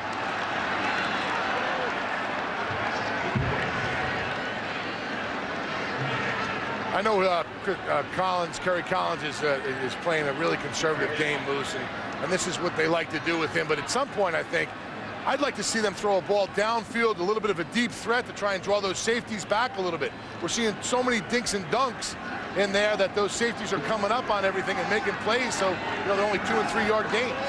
Well, until they do something like that, this Green Bay Packer defense, they're going to be watching for the screen. They're going to be watching for checkdowns. We've really only seen 2 balls thrown down the field to test this Packer secondary. Play clock at 2. Titans just get the snap off. Collins complete, Bo Scaife, but a terrific tackle by Brandon Chiller to keep Scaife from picking up a first down. And Brandon Chiller is going to get a few more opportunities this afternoon because he's a little bit better in coverage than A.J. Hawk. One of the guys they're worried about underneath is Bo Scaife. He leads the team in receptions. He's an outlet on 3rd down, extends these drives. Brandon Chiller in great position to make a tackle short of the first down line. So the Titans unable to capitalize on the Green Bay turnover. The first turnover of this game. Blackman takes a hard hit at the 37-yard line. But again, did a nice job fielding the punt, not letting it bounce, as you pointed out earlier. Yeah, but put the hand up. My goodness. That guy has no fear, Goose. I mean, he is coming on a dead run on a short punt. Now there is a flag. Flag at the 45-yard line. You got to be kidding me. Holding, number 57 of the receiving team. 10-yard penalty, first down, timeout. Eric King with the hit and the tackle. Jason Hunter, the hold.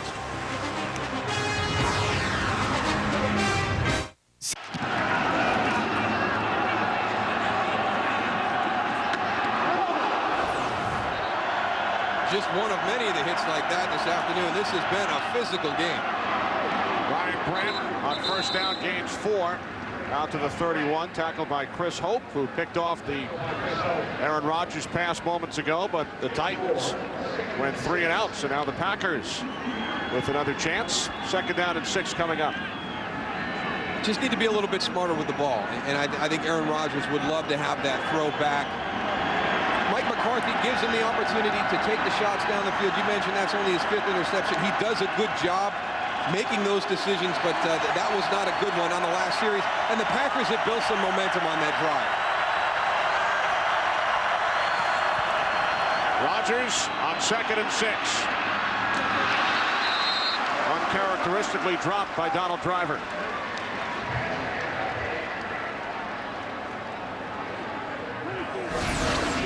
You're in the middle of the field. You know you're going to have people coming around to make a play. See how Donald Driver's eyes, no, just a little bit back shoulder. He needed to shut it down a half a step sooner. Aaron Rodgers thought he was going to shut it down in that hole. He went about another step and a half past that. 3rd down and 6.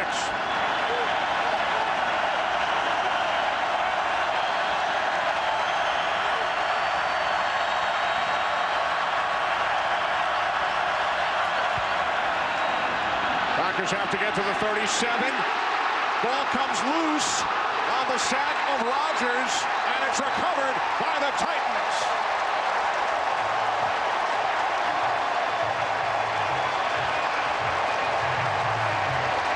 Jacob Ford with the sack.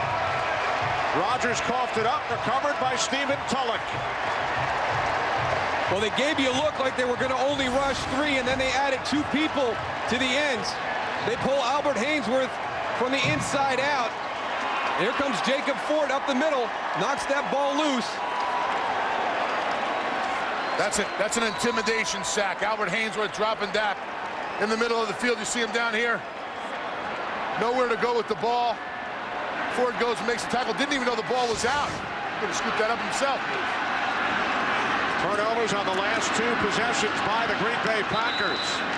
Johnson tackled by Montgomery, no gain. Penalty marker. No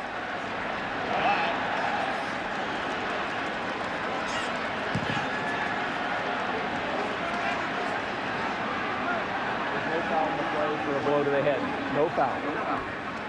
It wasn't a quarterback. It's okay to hit everybody else in the head. It was only a lineman. Don't worry about him. Just smack him in the head all day. So Bill Levy picks up the flag. That is so wrong. Isn't it, man? That is so wrong. Sorry, guys. That was one of the real football players out there. We're going to see flags out there pretty soon hanging out, guys. after the non-flag. 2nd and 10.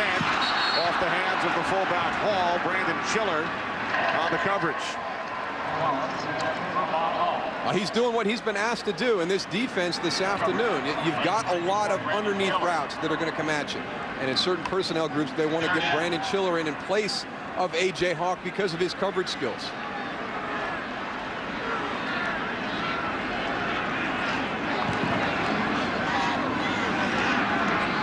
This would be a great job by this defense in a sudden change situation, Goose. If you can hold somebody to 3 in a situation like this, that's a plus. Or get nothing, and that's unbelievable. Complete to Bo Scaife. Scaife to the 7-yard line. Great awareness of where the sticks are. Bo Scaife went and reached out. I think he's got that first, guys. He does, Goose. Not only knowing where the sticks are, but knowing where your defender is. Look how quick he gets out to the flat. He's got Brandon Chiller beat immediately. Don't know why Brandon got caught up inside. We've just been talking about what his role is on the defense, and he is out-leveraged by Bo Scaife in the first 2 steps. Well, you said it. Here comes A.J. Hawk back in. They're going to try him maybe to cover a little bit. McCarron's in motion. 1st and goal from the 7. Chris Johnson. Johnson down to the 3-yard line, a gain of 4. He's a tough guy. I mean, you think about a guy, and the one thing that he gets recognized about, he's the fastest guy at the combine. 4.24 in the 40, which is just unbelievable. But you watch him on film when he runs, he's not just an edge runner. He is very good between the tackles, and he's a tough guy. I mean, he finishes his runs. So he's not just about speed. It was great balance, too. Nick Barnett came up and whacked him. He stayed on his feet to get another yard. 2nd and goal from 3. Johnson again. Barnett came flying over the top. Well, Ryan Pickett is off to a great start in this 2nd half. You know, this Green Bay Packer defense, Goose, you mentioned the fact, you know, they're getting a decent rotation now with some of those guys back in the lineup after that bye week. They're hanging in there against this Titan offensive line. Yeah, Pickett, Jolly, I'll tell you what, all those big guys inside are really doing a great job of running the ball. Now 3rd and goal from the 4. Collins to the end zone. Chiller made the play. No flag. Scaife, the intended receiver. Guys, that was 10 feet from that play. That should have been a flag in my eyes. He was all over, wasn't even looking back at the ball. Throw it, Goose. Reach in the pocket. See if you got anything in there. Wow. Can't believe they got away with this one.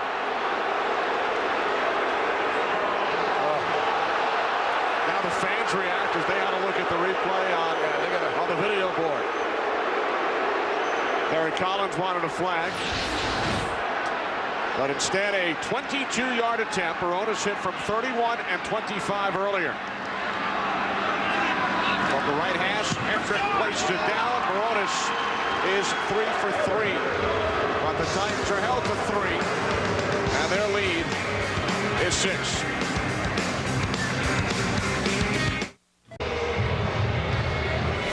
Chiller fortunate that he was not flagged. Yeah, I think, Goose, you're exactly right on this one. He does get there a good step early. Well, he never gets his head around either, and he's on the guy before the ball got there. Mike Heimerdinger's saying he's trying to tackle him. Look, he's wrapping him up before the ball's even there. Heimerdinger was screaming. I heard him here in the end zone, 50 yards away. He was going nuts.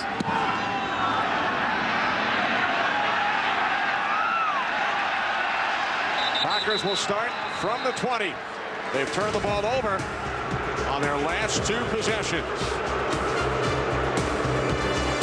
Well, coming up, game 2 of our Fox doubleheader. Many of you will see the New York Giants hosting the Dallas Cowboys. Eagles visit the Seahawks, and the Falcons are in Oakland. It's coming up following the Packers and the Titans. Tennessee leading 16-10. Green Bay starting from their own 20. Off the play fake. Rodgers' pass is caught for a first down by Greg Jennings at the 40-yard line, a gain of 20. What a nice design play. You've got the defense going everywhere. You're showing run action out to your right. Then you pull back. Watch this route combination on the backside. Donald Driver clearing it through the middle. Greg Jennings breaking it across. What a throw by Aaron Rodgers right there. Well-executed play. Well-designed play. Very patient on that also, Moose. Just took his time, waited, knew when the break was going to come. Great delivery, too.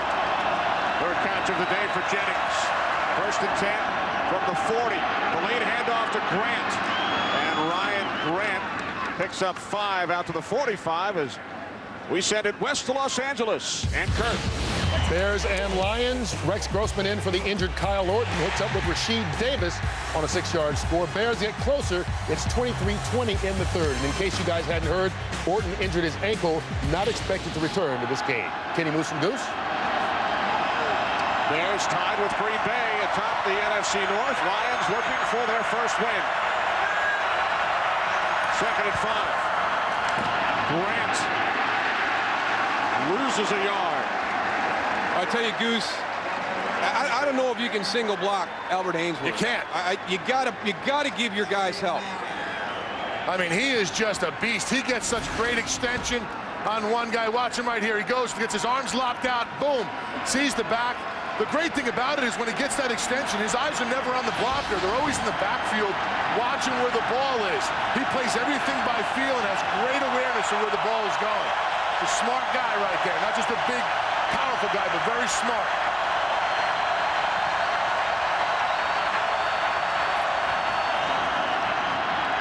Rodgers on 3rd and 6. Laying it in for Donald Driver. Aaron Rodgers showing a great touch. Nice soft touch, and Driver gains 45 yards.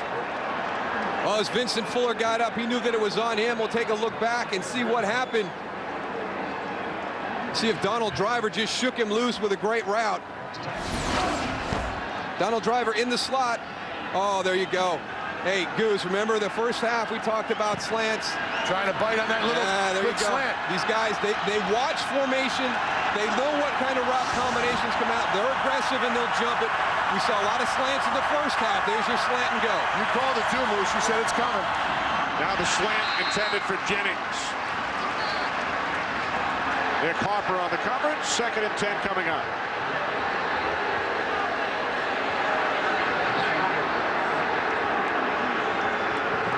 We got a couple times with guys going after it a little bit there. I think we had Corey Hall and Keith Bullock going after it. I've watched Greg Jennings and Cortland Finnegan duking it out. This is a very physical, tough game. I mean, two teams, very similar styles. And nobody's backing down either. Nobody.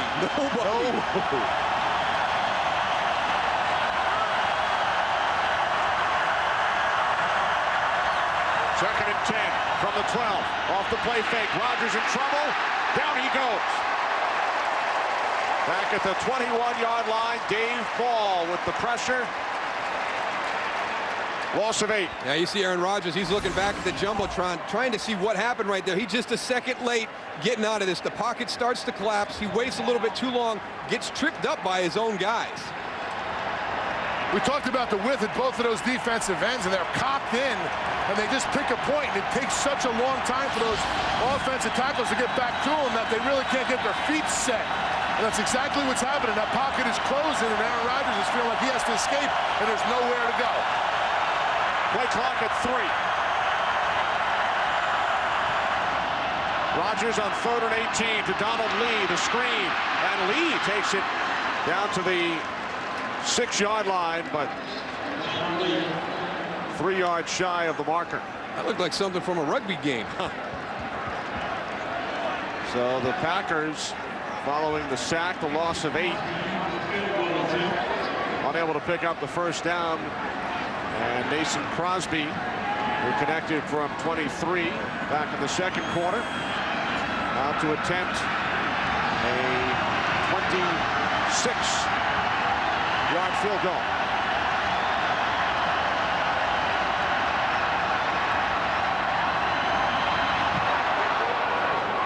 Packers back to within 3.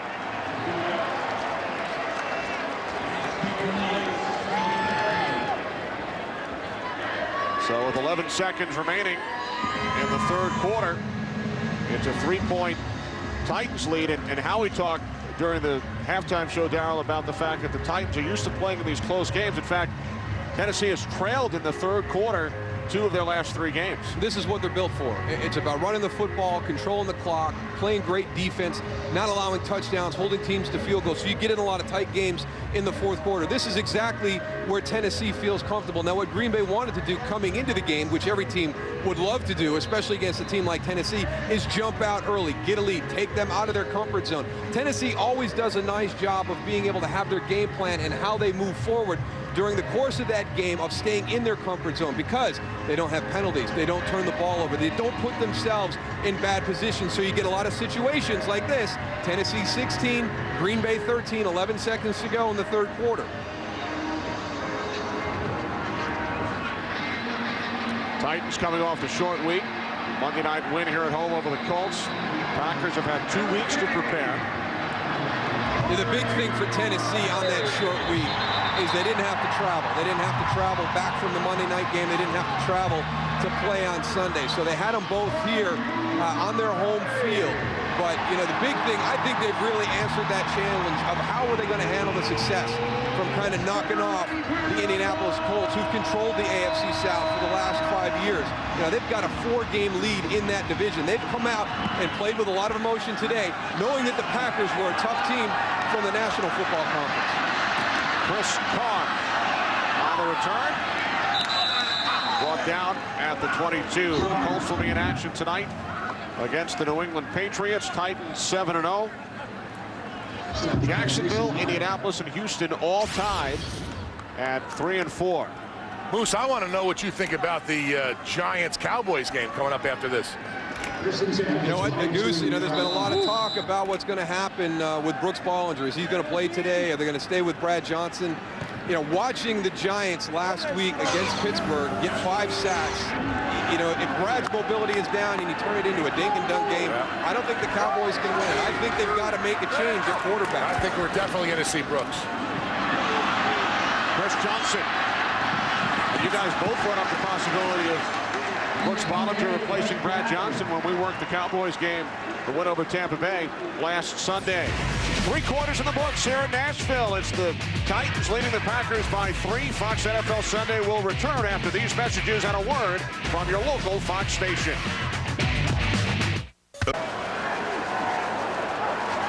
We start the fourth quarter here in Nashville.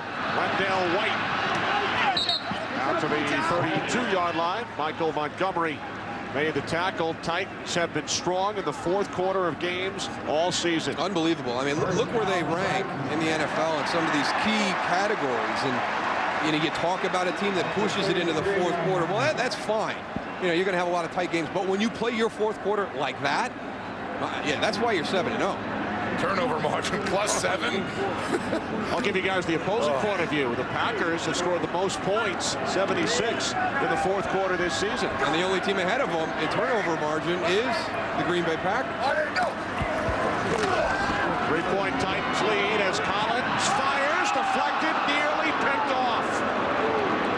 Boy, we have had a couple of those today for the Packers. And they lead the league in interceptions with 13. They've had an opportunity for a couple of more here this afternoon with several guys around. They gotta get a baseball coach to come in and just get the meat call. Mine, mine, mine. I mean, Nick Collins is probably going to the house. Michael Montgomery dropping back in a little zone blitz scheme and going for his interception as a defensive lineman.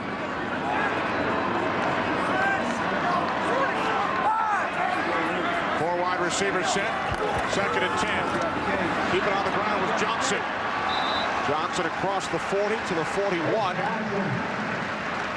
3rd down and 2 coming up for the Titans. Early fourth quarter. Each team with 1 touchdown of the game. 3rd and 2. It's another luxury with having an offensive line like Tennessee's does. You can come out and be aggressive on 1st down and take a shot down the field, have an incomplete pass and be 2nd and 10. Turn around and hand the ball off and get 8 yards. Put yourself in a 3rd and 2.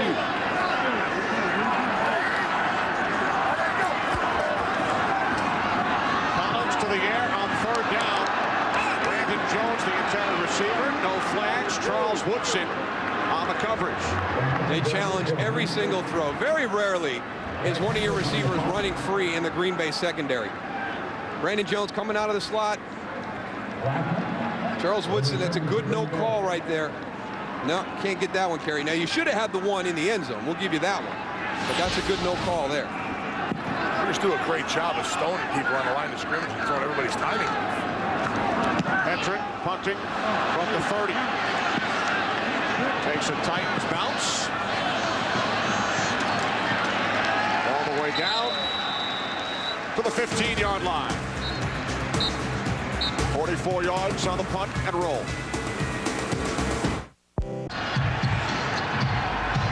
Packers trail by 3, start from their own 16-yard line. Still without left tackle Chad Clifton on the sidelines due to illness. And the Titans missing a couple of key defensive players, Kyle Vanden Bosch and Keith Bullock.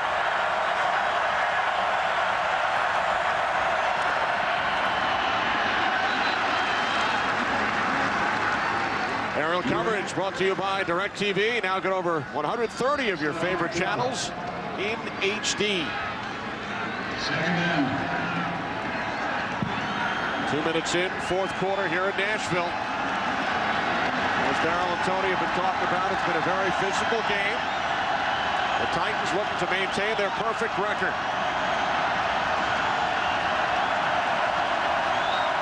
Bullock back on the field for Tennessee, second down and 10. Rodgers nearly tripped. Now he throws, and the catch is made by Donald Driver. So Rodgers nearly went down. He fires to Driver, 19 yards, and a Packer first down. And we talked about his composure earlier in the first half, but here's another great example of it. His center steps on him, stumbles out, doesn't lose his composure, makes a great throw to Donald Driver. And again, this Green Bay Packer group of receivers, very good after the catch. So Nick Harper, a nice job right there, saving some extra yards. We've seen some nice catch and runs by the Packer wide receivers today. Almost another opportunity there. 4 receptions, 76 yards for Driver.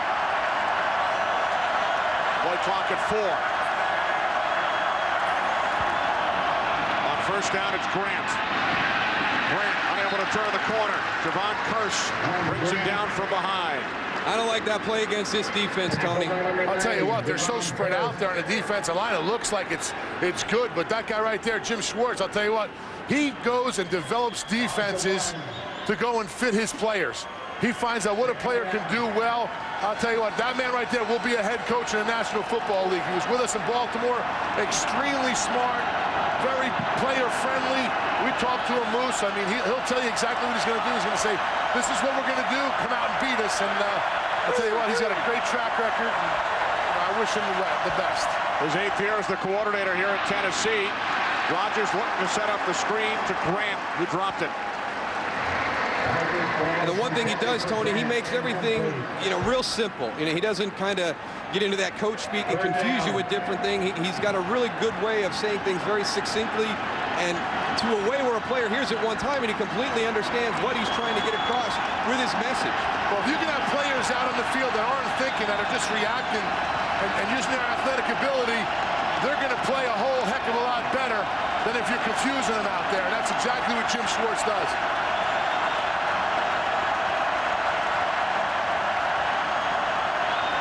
Packers must get to the 45 for a first down. Rodgers being chased. Down he goes. The 4th sack of the game for the Tennessee Titans. They're relentless down there, Moose. They just keep coming and coming, grabbing on the stuff. They don't let go. I'll tell you, they really come after you. Here they are right here. 4 guys down. Only 4 guys rushing. Look at them, little stunts. Boom, look how they fill. I'll tell you what, against a good offensive line, too. We talked about it early in the game. This defense is for real, if anybody was wondering if they played anybody good out there. Second sack goes for Dave Ball today. Chris Clark. 55-yard punt by Frost. And a return on 11.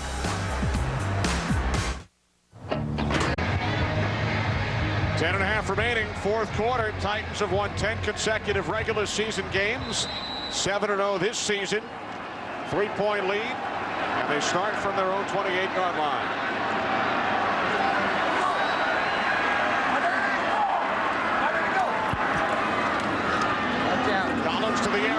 First down, Chris Johnson. Tackled by Brady Papinga after gaining 4. This is a nice play design here. You split Bo Scaife outside. You get your safety to come out in coverage, take him inside, have him crack the linebacker level, and then watch David Stewart, 76, kind of get out here. Little play on Aaron Campman, and then works to the outside. I tell you, he and Brady Papinga have been going at it all day long. There's been a couple of battles where the guys have been lining up from across from each other this afternoon that have just been a pleasure to watch. Papinga, 15-yard penalty earlier for his hit on Stewart. An adjustment by McCarron's unable to make the catch as we check in with Kurt Menefee. Chiefs scored on the Bucs on a trick play earlier, so how about turnabout? Ernest Graham, the running back, with a pass to Alex Smith, and the Buccaneers getting closer. It's 24-19 now early in the fourth quarter. Back to Kenny, Moose, and Goose. All right, thanks, Kurt.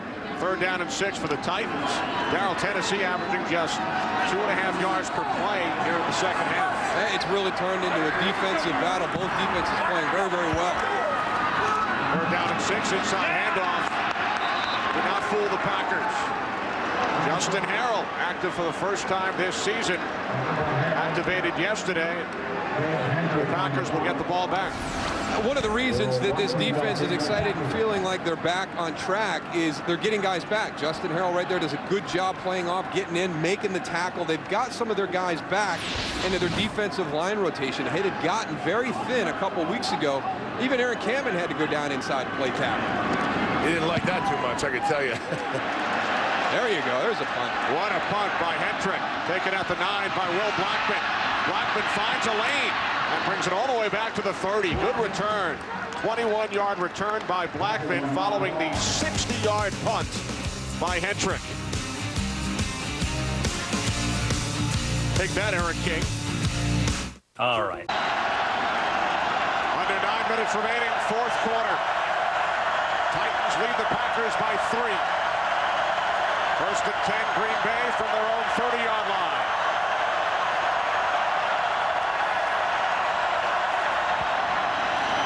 Rodgers hands it off, Brian Grant. Grant out across the 32 to the 33. David Thornton made the tackle. You got to pay off a couple of guys who stepped in today and played really well with guys being out. Chad Clifton is out. Derek College is kicked out to left tackle and done a nice job out there. Jacob Ford, Dave Ball, both getting extended playing time this afternoon because Kyle Vanden Bosch couldn't go, have played well. Good to see teams where when somebody goes down, especially a frontline player, you guys right behind there step in and play well. Ford and Baldown have combined for 3 sacks today. Here's Grant. Grant, first down and more. Ryan Grant out to the 46, and Michael Griffin made a tackle that perhaps kept Grant from taking it all the way. This is when Ryan Grant is at his best, when you can get him into a one-cut situation. Stretch play, one cut, shoulders squared, downhill into the secondary. 13 yards for Grant. He has 80 on 18 carries.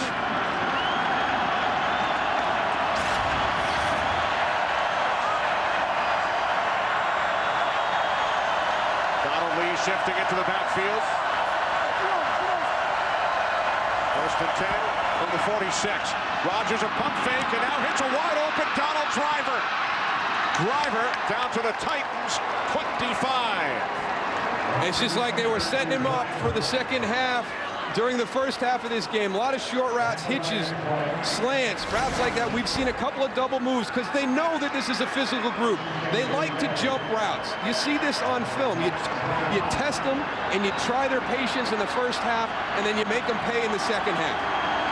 That's why you can't be too aggressive. You can be aggressive, but if you're over-aggressive, they're going to come back and they're going to use it against you. Driver over 100 yards for the first time this season. From the 25, Grant. And Grant brought down, no gain. Stephen Tulloch makes the tackle. Well, he is a good football player. Not one of those prototypical guys, a little undersized, but I tell you what, you get everything you can out of him. Right here in the middle, just a great sense for the ball. Able to find his way through the holes. Good hesitation, good read. Then look at the burst. As soon as he reads it, as soon as he sees draw, he doesn't turn his shoulders, doesn't take himself out of position to react to it. Rodgers on 2nd and 10, deflected and it nearly picked off. It bounced away from Driver. And the Titans thought they had a 3rd takeaway in this second half. Well, Donald Driver knows he's got Titans all around him. You want to be sneaking a peek to see where he's going to go. That ball is coming out of the shade into the sun. Nick Hawker had a chance, hit the ground.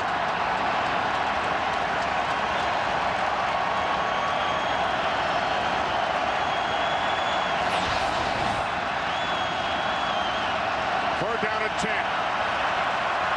3 receivers set. Packers have to get to the 16. Brandon Jackson.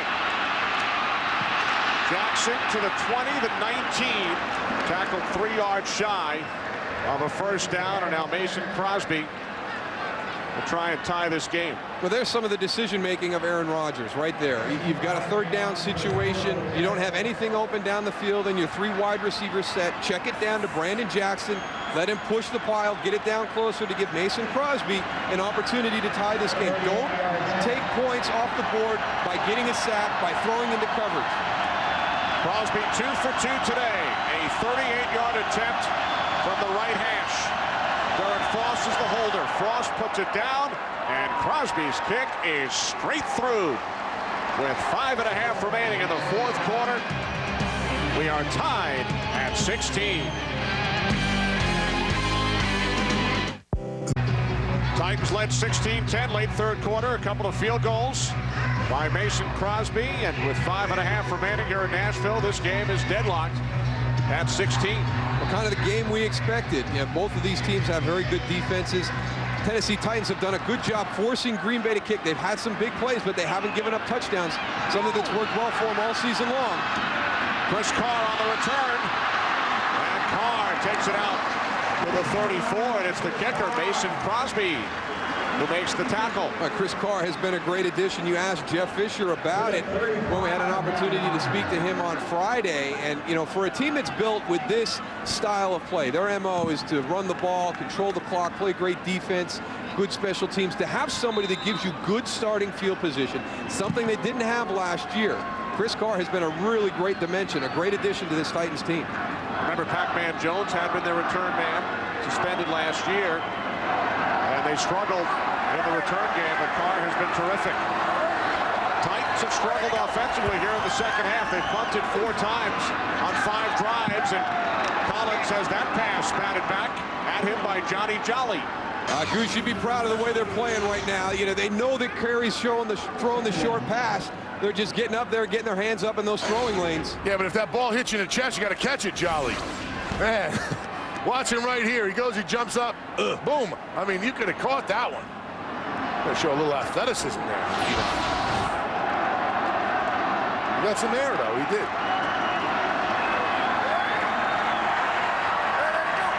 Second and 10. Nick Collins right there to make the tackle on Chris Johnson. We've talked a lot about the Tennessee defense, but the Packers defense has done a very nice job today. Very good job. And you know what? A lot of it is the preparation. I mean, we've talked about how well they play, how physical they are, but on that play right there, one of the things that this offense of the Titans does, they get people down the field, and then they're trying to get the ball underneath to Boscave, to Chris Johnson. Nick Collins does a great job of seeing that whole play develop and kind of hits it on the run, gets there right as Chris Johnson makes the catch. They held the Titans to just 54 second half yards. Titans have to get to the 45. Collins firing downfield. That one is nearly intercepted by Atari Bigby. How many of these are going to see today, Moose? I don't know. There's a lot of opportunities for turnovers, missed opportunities, I might add. I tell you, Goose, they could have easily had 3 interceptions this afternoon. They are getting hit in the chest. They got balls floating in the air, and they got 2 people diving in for them. That's a little bit of rust by Atari Bigby. He's been out with a hamstring issue. He's just completely late getting his hands up. Hetrick punted only once in the first half. This is his 5th punt of the second half. High snap. Taken by Blackman, fair catch at the 18-yard line. So the Packers get the ball back with 4 minutes, 24 seconds remaining.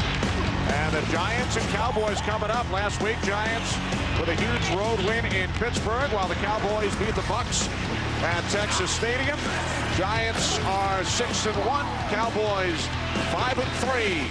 An NFC East matchup coming up on Fox, and the Cowboys have won the last 3 meetings with the New York Giants in the regular season. Yeah, they lost the important one last year, but this game is really talent versus team.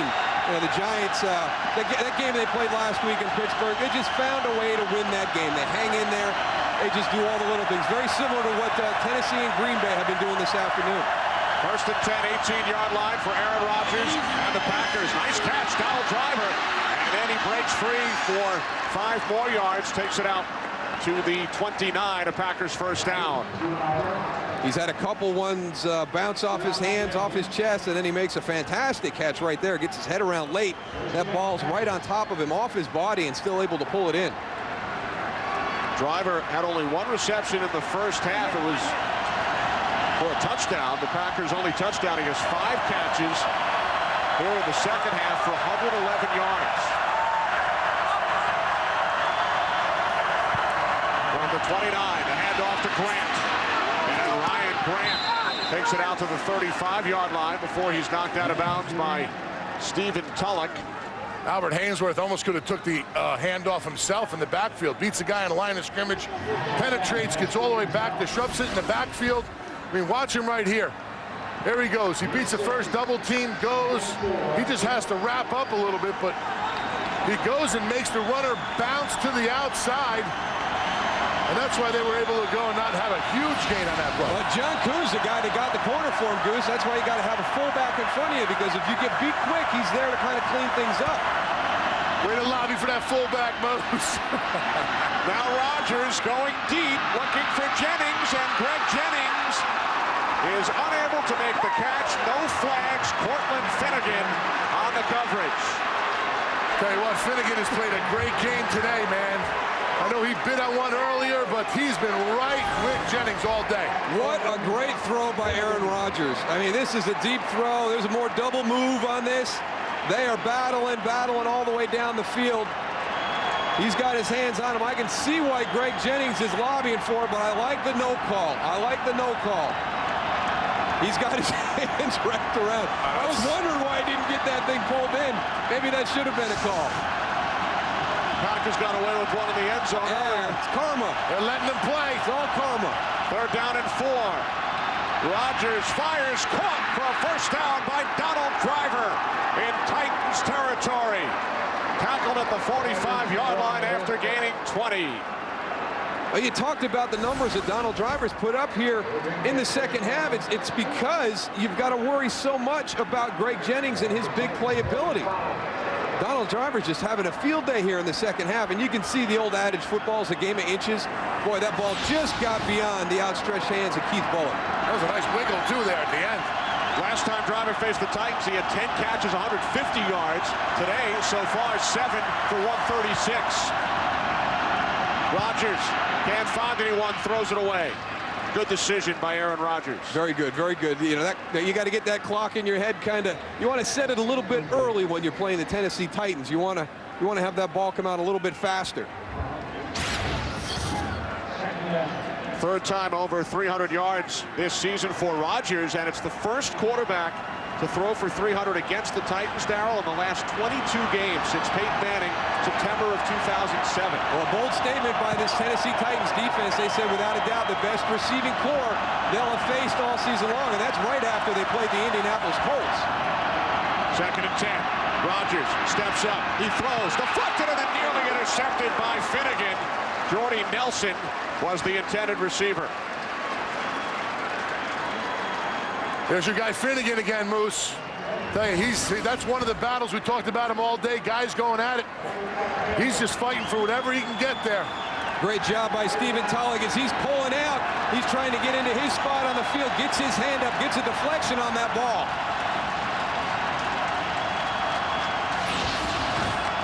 Third down and 10. Packers must get to the 35 for a first. 2:39 remaining in a tie game. Rodgers dumps it off. Jackson, and Jackson's tackled by Tulloch at the 42. Pressure up the middle on Rodgers. He had to get rid of it quickly. As we check in with Curt Menefee. Curt. Lions had a 10-point lead in Chicago, but they are the Lions. Rex Grossman with a touchdown on the quarterback sneak. It's 27-23. Bears trying to keep the Lions winless on the season. Kenny, Moose and Goose. All right, thanks very much, Curt. Clock winding down here in Nashville. And we hit the 2-minute warning. 4th and 7 from the Titans, 43 in a tie game.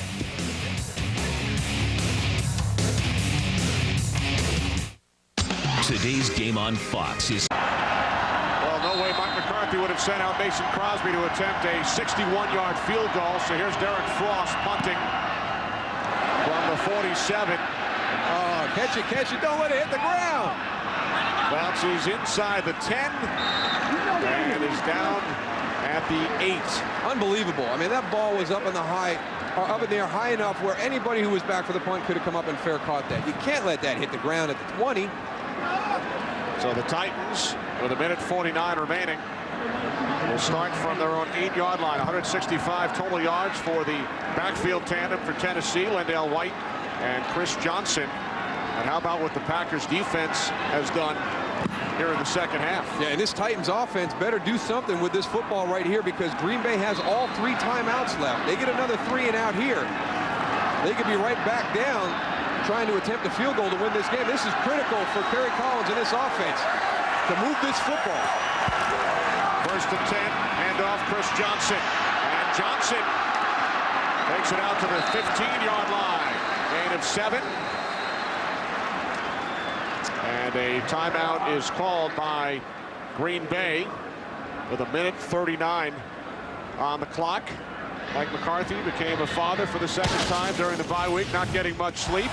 On the road here in Tennessee, Donald Driver with a touchdown in the 2nd quarter, but the Titans came right back. Chris Johnson running it in from 3 yards out. That was a nice response on that drive right there. And then the defenses have kind of taken over here in the second half. Green Bay really set the tempo, and it's been their wide receiver group. The Titans were nervous about it. They have a lot of respect for this Green Bay wide receiver set, and they've shown why. They've had a huge afternoon here in the second half. Donald Driver and Greg Jennings putting up some big numbers. 2nd down and 3 following the 7-yard run by Johnson. From the 15-yard line, it's Johnson again, and Johnson has a Titans first down.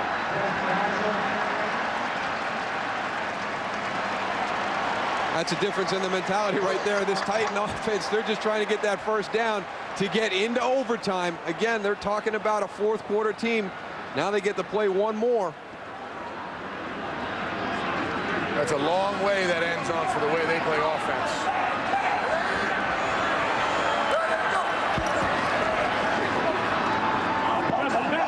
Collins to McCarrons. Justin McCarrons makes the catch at the 40. We've seen this play creeping closer. Yeah, well, we've seen this play attempted several times this afternoon. That back shoulder kind of go route. They play such tight coverage. You're not going to get it over the top, so they've been trying to get it on the back shoulder all afternoon. They finally get one completed, and at a critical time. Looks like he just got control of that ball before he gets out of bounds there.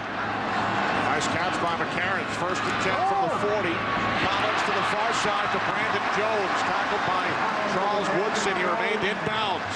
So much for playing for overtime now. Just had to get off their own, get out from the shadows of their own end of the field. Little urgency now by this Titans offense. They got a great field goal kicker.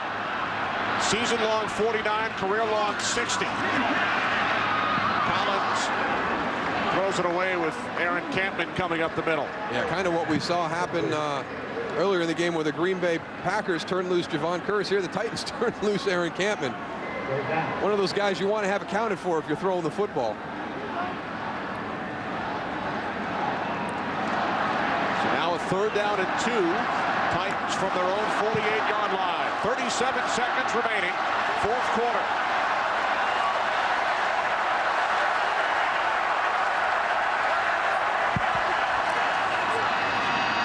Collins on 3rd and 2, and the catch is made at the Green Bay 40-yard line by Brandon Jones.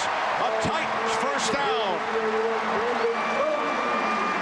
Wow, this has been impressive. I mean, you see the team down inside the 10-yard line. They're running the ball. You think they're just trying to get themselves into overtime. As soon as they convert and get that first down, there's a completely different approach by Mike Heimerdinger, the offensive coordinator. Now aggressive down the field. A great back shoulder fade to Justin McCarron to get this drive started.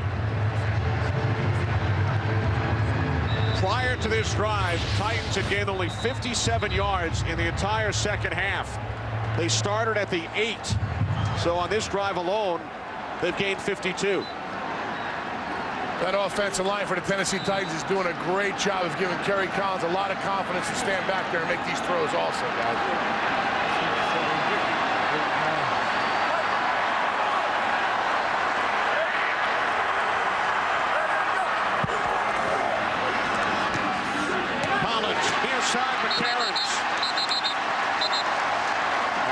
Titans are in field goal range for Baronis. They'd like to get a little bit closer. Well, you'd love to make it as easy as you can, but with that one, they've gotten well into Rob Baronis' range right now. They're probably right on the edge of it prior to that snap. What an impressive drive by this Titans offense with everything on the line. Line of scrimmage, the 32. Second down and 3. Chris Johnson inside the 30, down to the 29.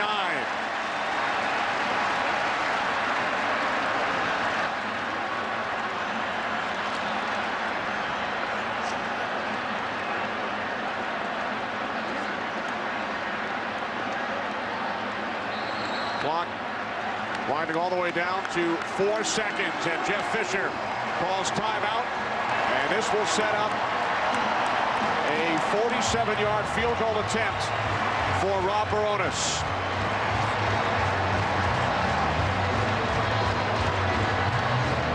Welcome to Nashville. For those of you just joining us, Kenny Albert, Darryl Johnston, Tony Siragusa, the 7-0 Tennessee Titans setting up for a potential game-winning field goal. They started this drive on their own 8-yard line. Rob Baronis, who is 3 for 3 today, comes out to attempt a 47-yarder. And what we thought the Tennessee Titans were doing was just trying to convert a first down to get into overtime, starting out backed up at their 8-yard line. As soon as they got that first down, they kind of changed gears, hit a big pass to Justin McCarron's, boom, boom, boom, right down the field, right to this spot to try and hit this game winner. Craig Hentrick is the holder. And now a timeout called by the Packers to ice Baronis. The Titans have driven 64 yards in 8 plays after they had gained only 57 yards in the half prior to this drive. The only undefeated team in the NFL at 7-0. Big day for the Green Bay wideouts. Donald Driver with the only Packers touchdown, his first 100-yard game of the season. But it's Rob Baronis looking to win the game in regulation for the Tennessee Titans. His season-long, a 49-yard field goal. His career-long, 60. Many of you will see the Cowboys and the Giants next. Hentrick will place it down at the 37 on the left hash. This is for the win. It's for 8-0. The kick by Baronis is off the right upright. So the Packers and the Titans are heading to overtime. You know what? This game deserves to go to overtime. The way it's been played, the way that the ebb and flow of this game has gone. Look at Jeff Fisher. Knows he missed an opportunity, but you got to shift gears right now. You've got to get ready for overtime immediately. Yeah, you had a chance to win it in regulation. It didn't work out. Get your mindset right. Let's go out and win this toss. No, coach, it's not. It's sliding to the right. It's sliding to the right. But this has been such a well-played game, and the thing that I've been impressed most with Tennessee is how they have responded each time Green Bay has kind of pushed them a little bit. It happened in the first half when they took the lead, had a great drive, went down, took the lead again. Green Bay responded. What a great drive at the end of the game by a Titan offense that was just completely inept the entire second half to at least give you the shot to kick the field goal. Fourth quarter. Each team is given 2 timeouts. All the replays will be from the replay blue. Any questions? You're the visitors, you'll call it. 6-3, heads. And it's tails. You'd like the ball, what goal do you want?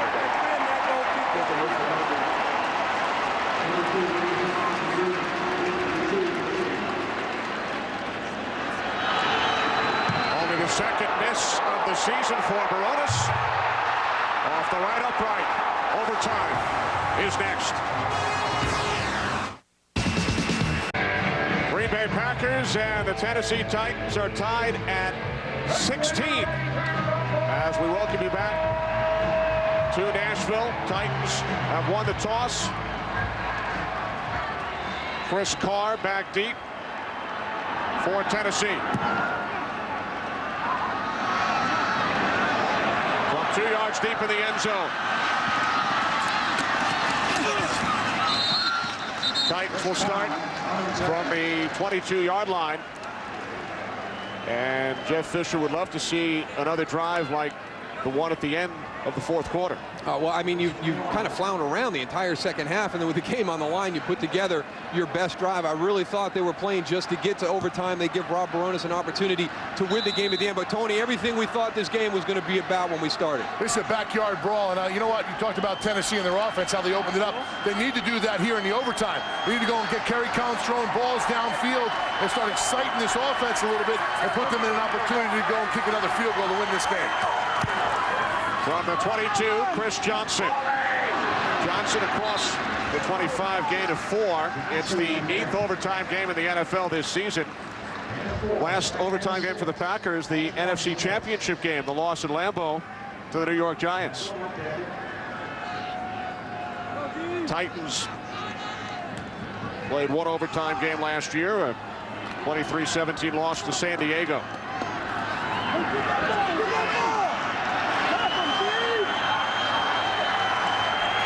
Three wide receivers, second down and 6. Collins' pass was tipped. Ryan Pickett got a piece of it, so 3rd and 6 coming up for Tennessee. I agree with you, Goose. It's kind of back to what they were doing prior to that last drive. I mean, on that last drive, as soon as they converted and got the first down, kind of got out of the shadow of their own end of the field, they took a shot down the sideline and hit Justin McCarron. They come out in this drive, and they kind of go back to what they were doing up until that drive. And the Packers defense knows that they're going to come out and do this, and that's exactly what they're playing to. They're playing to the short passes, running to the ball, getting their hands up. They need to go downfield in order to get some yardage. Titans have to get to the 32, Goose. And they do, as the pass is caught by Johnson. And Chris Johnson takes it all the way out to the 41-yard line. They needed 6. They pick up 16.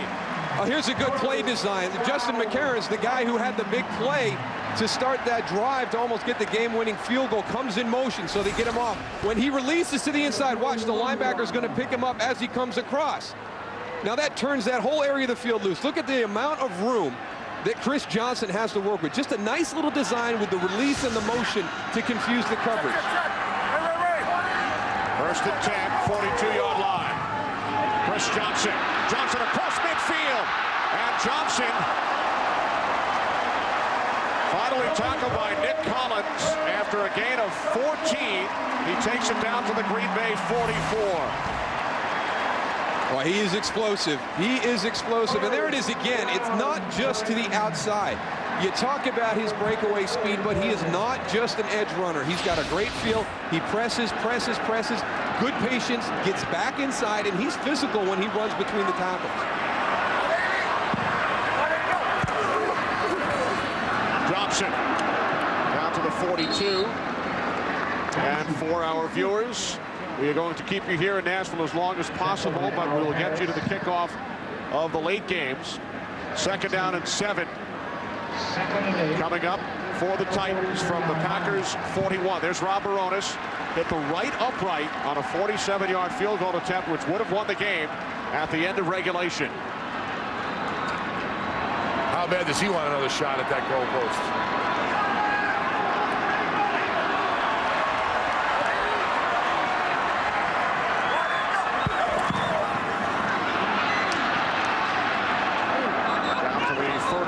Yard line. Wendell White tackled by Nick Barnett. 3rd down and 4. They're kind of in that area of the field where it's a tough choice.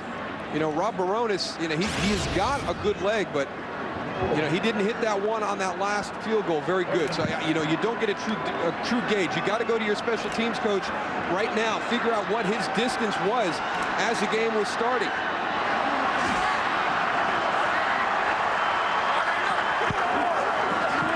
Down and 4, it's Wendell White, and White picks up a 1st down, running hard. We've seen Johnson for the most part of the 2nd half, but White here in overtime moves the chains for the Titans. That was huge right there, because it takes that entire decision-making process completely off the table.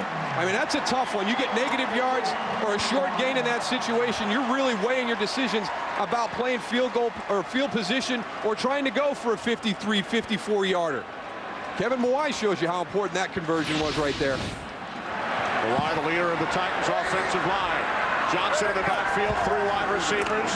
This is Johnson. Stutter step. Johnson down to the 26. Michael Montgomery made the tackle. Again, the response by this Titans offense with the game on the line. They did it at the end of regulation. They're doing it again to start overtime. Mike Heimerdinger doing a great job mixing some things up. Titans trying to remain perfect. Tennessee will visit Chicago next Sunday. From the 26 on 2nd down. Johnson. Chris Johnson down to the 23. Again, it's Montgomery. And another 3rd down situation, 3rd and short for the Titans. Just a nice job. I mean, Johnny Jolly's got him in the backfield. He's gonna get him for a loss. It's gonna put him back around the 30-yard line.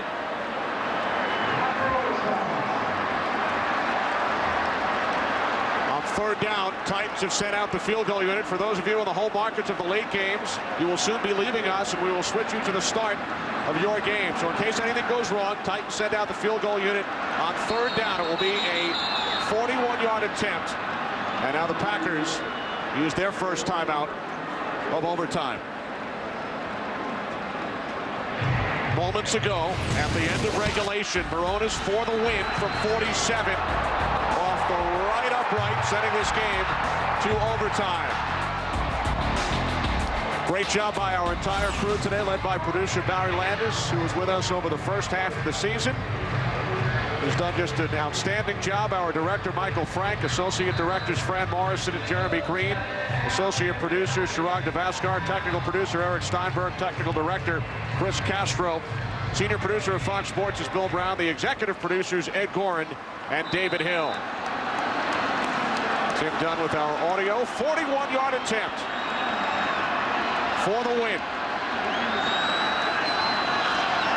From the left hash, Bironas this time nails it.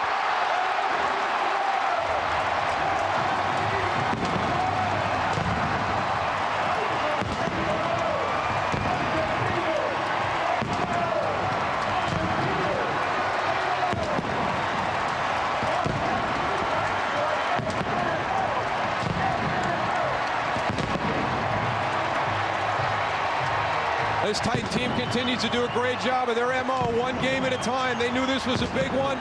This is a talented Green Bay team. They'd gotten healthy over the bye. What a great job responding by Tennessee after that emotional game against the Colts Monday night. And the way this whole thing played out, just a great ebb and flow to the game. They stepped up and made the plays when they had to. I'm really impressed. I mean, this speaks volumes to me. This says more for me about this Titans team than the victory over the Indianapolis Colts last Monday night. The Tennessee Titans make it through the first half of the regular season perfect. 8-0 record for the Titans. Packers drop to 4-4. For Moose and Goose, this is Kenny Albert saying so long from Nashville. The second game of our doubleheader is coming up next. All right. So